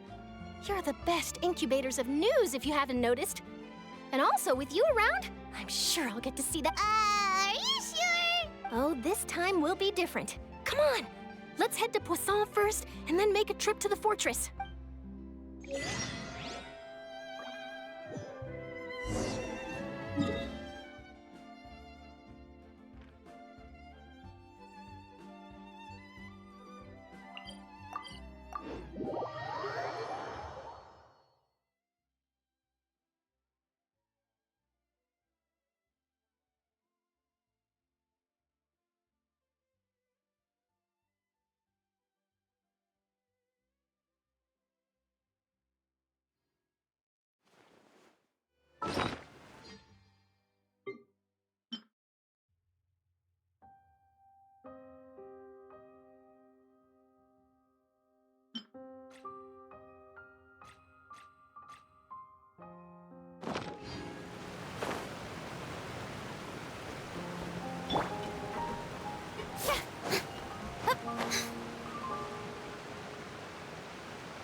Oh, it's you. Hey, we're just having a look. I'm here to update myself on how things are going here. Oh, the Fatui are here. Let me introduce you. This is Mr. Garunt Snežević. He represented the Knave in sending us a large amount of supply. Our residents are hard at work as well. Thanks to everyone, work is progressing nicely. We've lost a lot. Hello, Miss Charlotte. I'm a big fan of yours. I especially like that article you wrote last year. But if you don't mind, could you not emphasize our role too much in your report? It's not charity we're doing here. We just happen to I get where you're coming from. I'll keep it as simple as possible. Or would you be willing to feature as friendly That would be fine. Thanks. Oh, you're back too. How are things? We finished laying down the construction materials. It'll be another hour before the workers are able to go over. Huh? You're here too, Clorinde? Well, her reputation's greatly risen after that whole duel business with Miss Farina. So she's here in Poisson to wait out the heat. There's too much to consider in the reconstruction of Poisson. The Spina has need of more decision-makers. And, well, I do already happen— Oh, wait just a moment. Do you mind me asking a few questions? You know, about how you felt before the duel. Forget it. I'm sure you can find a better theme. I see you're the same as always. Couldn't you do me a favor for— Well, if we're talking about doing things for my sake, you might as well just take a few more photos of me. Or of the— Of course I will. I'm not gonna let her off that easy. All right, then everyone who wants to be in the photo, gather up.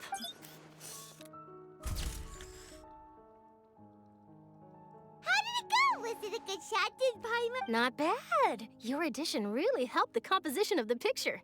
All right, hang on a moment. Let me snap a few more shots. All right, that should do it. I'll be back here later anyway, so let's call it a day. You're very quick. Speed is of the essence when it comes to the news, and freshness is the key. Also, not to brag, but I'm pretty good at building connections. Who knows? I might eventually get that interview with you after all, Miss Clorinde. Wow, you really do— I'll hazard a guess that this is how you got that interview at the Fortress of Meripede. Whoa, you're well informed. Let me make a guess, too. I asked Sijuin, who told Monsieur Nervillette, and he told you, right? That's a— In truth, all Monsieur Nervillette asked me was, when did the fortress become so— I told him that it was best not to speak too soon. There's no guarantee that rides— You're right.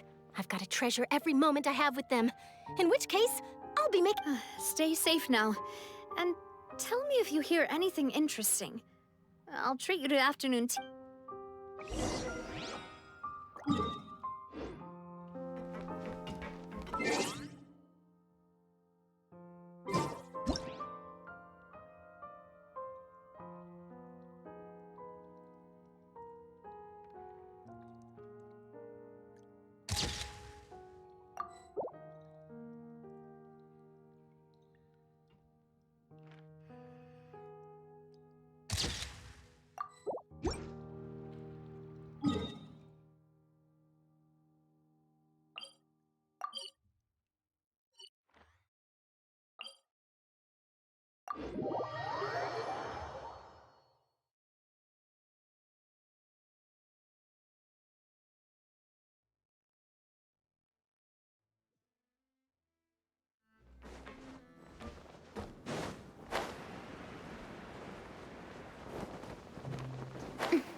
Wow, guess we're here again, huh? There's a real nostalgic— Looks like you've been missing us. Duke! Did you come all the way to the entrance to— Of course.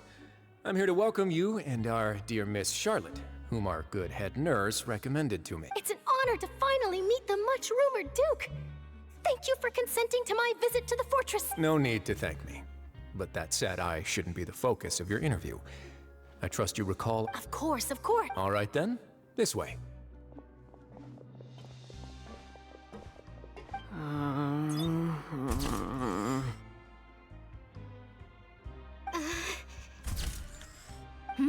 Hey, no need to be so Miss Charlotte. It would seem that Miss Lorvine doesn't want her face to appear beside that of Mr. Jurier, Sir, please don't say things. But it looks like dear Mr. Jurier denies it. Might this interview be— No, I just... This... Now, I might not look it, but I actually did meet Mr. Edwin once. And I'll be honest, I enjoyed chatting with you more. The boat that brought about a miracle, the ark that saved the people. Why, you recreated a myth back there, like an emissary. Still, if I might ask, where's that flying ship now? Huh. Looks like Charlotte's trying to get herself... I have to apologize, but that ship is presently in the bowels of our factory. I'm afraid it won't be... Really? Well, then in that case, could I have an interview with you? You already know my answer, I'm afraid. Best you interview our head nurse instead. Or perhaps you'd like to take another photo of— Did you really have to use the word couple? Well, then, 2 solo photos will do. Is my hair messed up? Please, someone help me have a look. Things sure are getting pretty lively here. Oh, seems like everyone's here. Would any of you like to try this? Ah, Siegeween. Hey, Miss Charlotte. Why don't you... Sure. Come on, Miss Siegeween. Over this way. Let's find a brighter spot. Huh? Sure. Do I have to smile? So, how have things been at the front? Same old, as you can see. Fontaine's undergone some changes, but this place is still more or less... Other than that flying ship, it got a tad too much attention, That's why I decided to let the interview go through. We should direct more public opinions toward the behind-the-scenes heroes. Am I right? You're too kind, sir. I believe that you too should have your day in the sun. I'll just leave the spot. I see. Lots of things happened that day, huh? Anyway, regarding that Harbinger, I'm not sure you remember, but his 3 young followers are still... He sure did win them over, huh? I'll tell them that there's good news and bad news. The good being that their boss seems fine, and the bad being that they must face extended Oh, actually, what about you? What change can there be? The fortress will keep chugging along, and so... As to what Miss Farina's departure will mean for the nation, and if our laws and governance will be transformed, we'll leave those to the folks in the open. Hey, everyone. The photo shoot's done. Good. In that case, let's call it a day here. Thanks for your cooperation. Come on, Traveler, let's go. Till next... There'll be an... Maybe. Who knows? I might write a story about the underwater factory next time. Until then... All right. Last stop, the docks.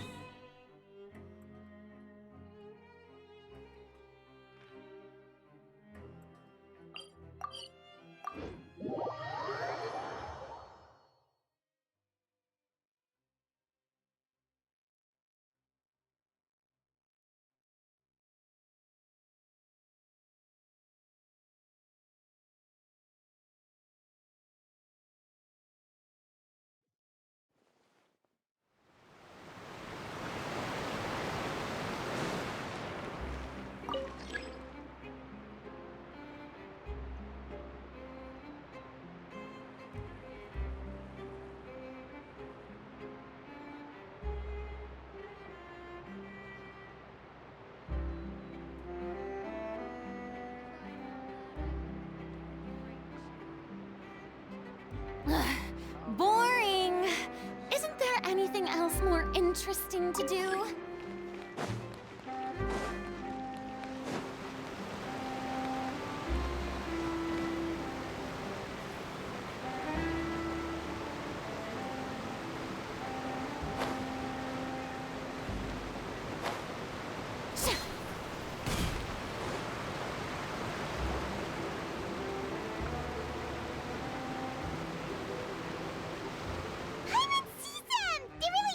Navia mentioned that she stayed in touch with Linny and the others after working together. Apparently, they've been at the docks distributing these strange... Traveler, Paimon. Ah, and Miss Charlotte. Would you like a magic pocket? What sort of gadget? It's a wondrous bag that can be used to carry many things. The water level has returned to normal, but if you see any of your things floating around, you can use this. Trick a friend. I wonder which... You could just make a friend like Fremine here. Isn't that right, Fremine? Is this what you meant by, I'll help you make... To be honest, that sounds pretty sweet.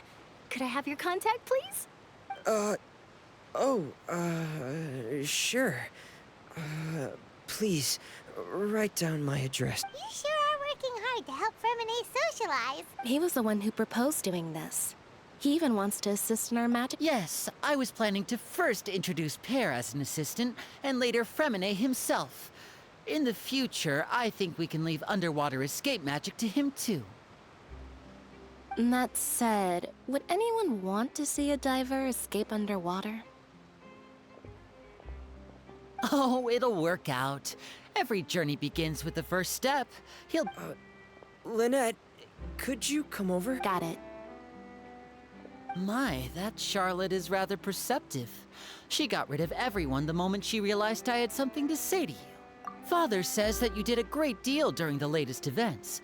She's very great. That's all right. We were more than happy to help. So... Oh, I guess you haven't heard. After Lady Farina left, Father and Monsieur Neuvillette opened negotiations, during which he gave Fontaine's gnosis to her as a diplomat. A diplomatic gift? A gnosis? Yes, I was quite surprised at first myself. But when I thought it over, it could have been done as an apology for the incident with Lord Child, or as thanks for his help in tying the all-devouring narwhal down.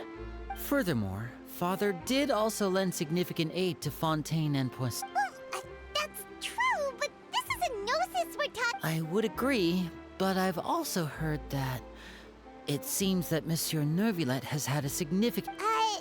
So there's some reason for this... I suspect you'll have to ask him about that yourself. Yes, speaking of which, isn't he real busy and stuff? Paimon didn't think... But back to the topic. The gnosis was given to the knave, right? They say that he's returned to Snezhnaya to recover from his wounds. I hear that the recent disaster really did a number on his health.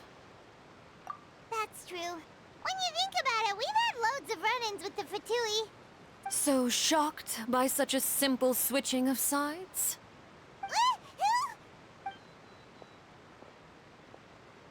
Father!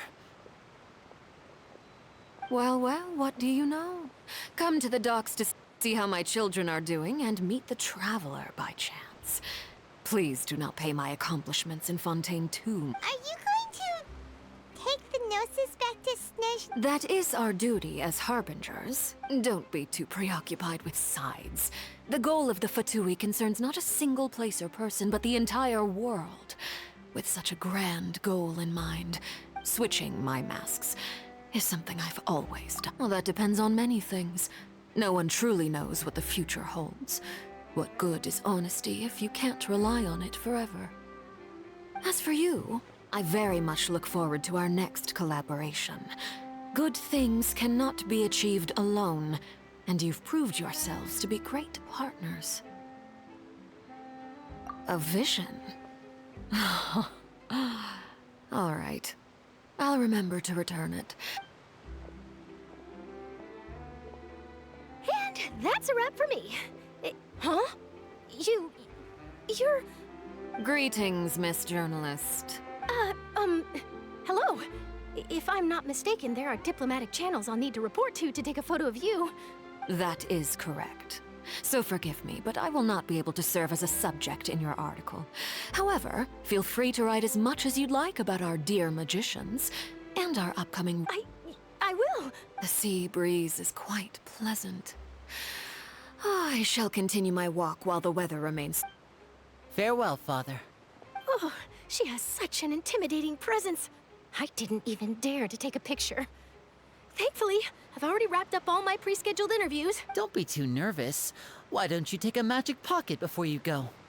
Here, Traveler, Paimon, you take one. To move things about? That's right.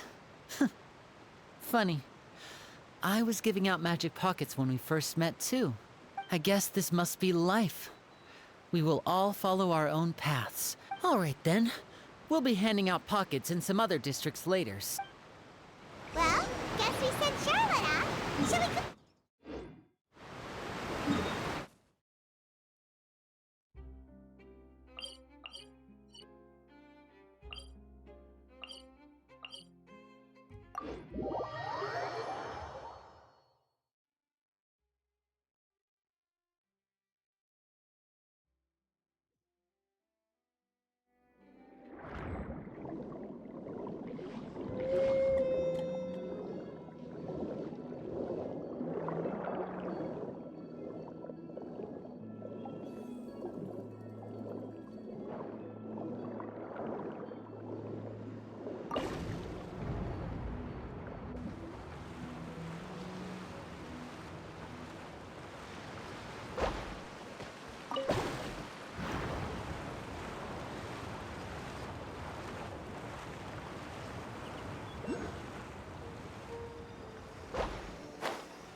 were going to have free time this hour of the day.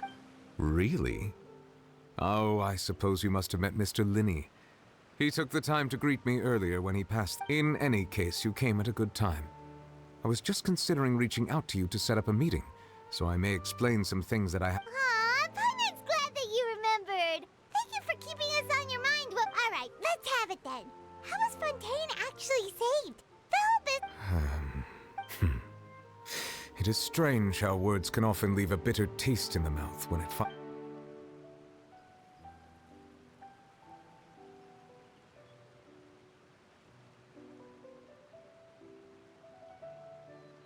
Whoa. So that's what happened? Focalor destroyed the divine throne of the Hydro Archon and restored your power to you, transforming you into a fully fledged element. But Paimon still doesn't quite get what you did to save the Fontainians. For me, the authority of the ancient dragons refers to absolute control over the hydro element. Fontainians were incomplete humans born of Egeria's use of the power of the primordial sea, with constitutions similar to that of, but so long as those primordial energies remain within them, I could use the ancient dragon's authority to grant them true blood, after the fashion in which life... In other words, when I gave my verdict, Fontainians became true humans, and thus would naturally no longer be dissolved by water. Focalor must have counted on you to make that decision as well. Your verdict was the key to making the prophecy appear to have come true while saving everyone. Yeah, and in a manner of speaking, Focalor finally managed to fulfill the original Hydro Archon's wish to turn Oceanids into real people too! It seems from your expressions that you still have more things you wish to ask. Ask away. I will tell you the truth as I know it. I have investigated his case along many avenues, and I have learned that he once fell into an unknown chasm when he was young. There, by chance, he awoke. But whether it be by sentiment or reason, that should not have been enough to consider him the root cause of the disaster. At most, as for the judgment passed by the oratrice during the trial, whether it was due to that liability by association or Focalor deliberately using him to buy time for us on the assumption that he would be able to hold the creature off, I cannot say. Guess Focalor had Fontainians in mind the whole time. In the end, it was thanks to her that they finally became real humans. Hang on a second. Paimon suddenly got another question. Back when Fontainians hadn't yet become real humans, were the children they had also Life has always flowed like water.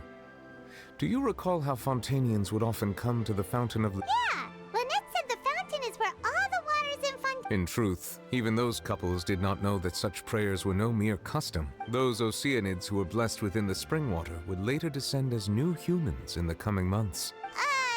Paimon sorta gets it now. Either way, it seems... Ask away. I will tell you the truth as I know it. Yeah, about that. Risley said Farina... Ah, Lady Farina.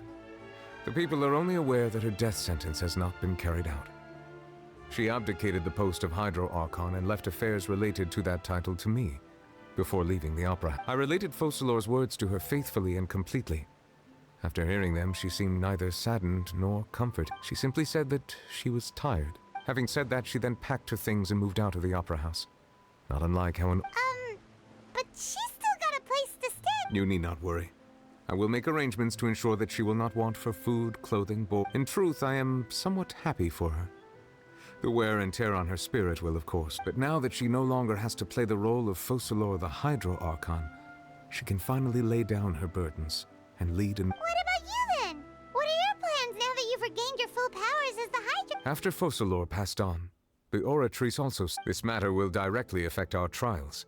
After much careful consideration, I've decided to take over its role in our courts. From now... Looks like you're still considering stuff from the perspective of the Udex, huh? As an elemental dragon, there are indeed many things that I must do. But this power, and this duty, in a manner of... As such, before I attend to my other responsibilities, I must first and foremost continue to serve Fontaine as its highest judge. Additionally, the Hydro Archon's departure has brought about another problem, which is that the Opera House shall no longer produce indemnitium. That's true. That power was derived from the people's faith in the Hydro Archon. Wait, but the various mechs and machines in the city are all still okay. As I am now, I have full command over New Musia, and it can serve as a complete substitute. Another reason why I cannot quite leave Fontaine immediately. Wow.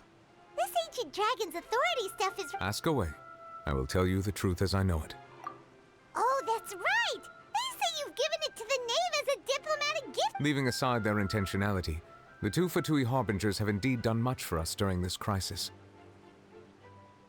Their sole remaining goal in Fontaine, at least at this point, with the Oratrice has ceased to function.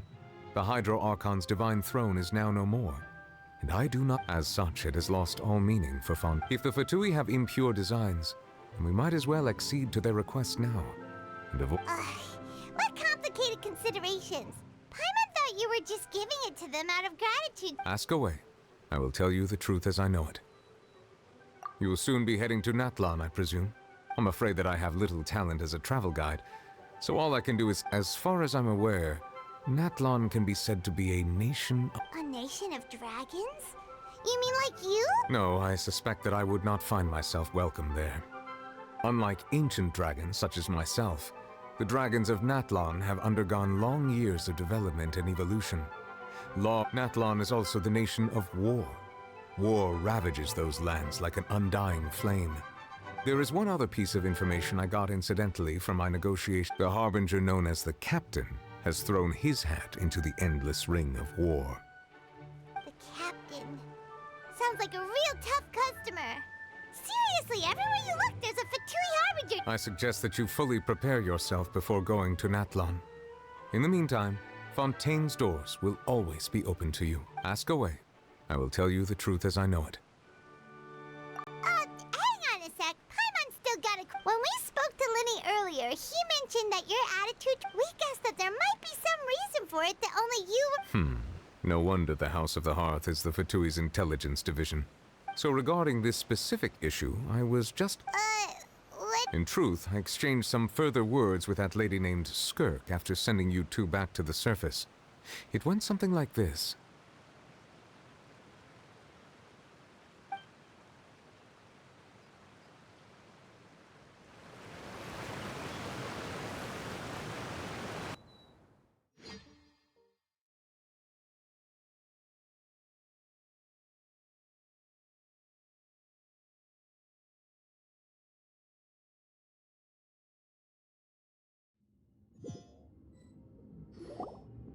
Well, we're going to head topside to see what's going on. What next? The all-devouring narwhal isn't here, so I'm no longer I can finally catch the scent of your power, what it's made of. It is the authority of the planet's primordial dragons, but with something very similar to a god's curse mixed in. It's quite a novel I'm sure I've encountered something like this before. What was it again? I do not know what you speak of. Ah, of course. How could I forget? You should have the remains of the third descender on your person, yes? Remains? I've never heard of any such. According to your parlance, I believe it may be called a gnosis. Well, that much is true.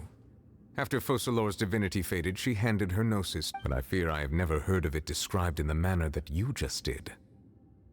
I've been training with my master, the Foul, ever since I was young, and I have never returned to the surface since. So most of the information I possess, I got. It is only natural for those who are greater than humanity to possess a different sort of common sense. Regardless, you should probably get rid of objects of misfortune to prevent any disasters from... To live in itself is a blessing.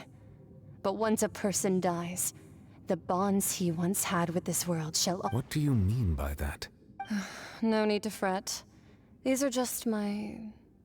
personal thoughts. This third descender you refer to, who are they? Master never mentioned them to me. Perhaps it just wasn't that important for me to know. If you're interested, though, I could ask him.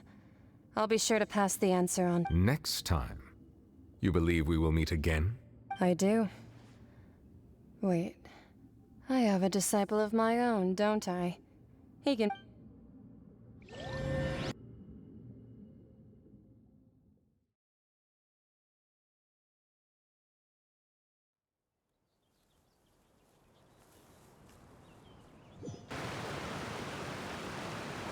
That's what she told me. Whether it would prove useful or not, I want... The remains of the third descent? So that's what the Gnosis actually are. Paimon just thought they looked like chess pieces. How could they be a person? All the same, assuming that there was no misunderstanding or special metaphor at play, that is what she meant to say. And she said that it would bring misfortune and that you should check it, which is why you gave it to the... If she speaks the truth, then I would simply be putting Fontaine at unnecessary risk by keeping...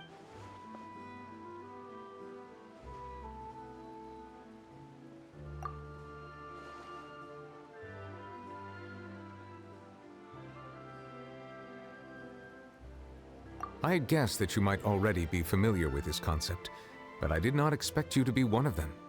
That means that the Gnosis, which are exceedingly element-compatible and can even enhance elemental abilities, do indeed come from the third descent. I wonder, does your body also possess similar properties? Like being able to use elemental power? No, let's not think about this stuff right now. It's comparing the Traveler to the dead third descender and all. That's what you say, but this topic still feels like bad luck. Once Child recovers, let's get some more answers out of him. Or... I too believe it unwise to make too many blind guesses when information is lacking. The same is true of being at court. All right. Whatever the case, it seems like the crisis... Yes. All of Focalor's efforts were for this moment as well. But she sacrificed herself in the end as a god, and she suffered through all those years as a... I suppose that would be the mystery of a god's will. I suspect not. But once in a while, I too would guess that if wishes were like the clouds in the sky, they will one day return to the earth as raindrops. Life flows like water, and rain is the final answer. The water levels may sometimes tilt one way or another, but the rain... And what, ultimately, is the difference between the rains that fall upon all...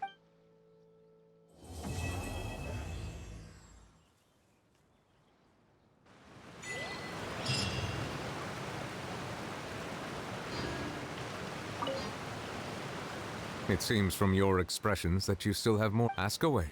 I will tell you the truth as I know it. I suggest that you fully prepare.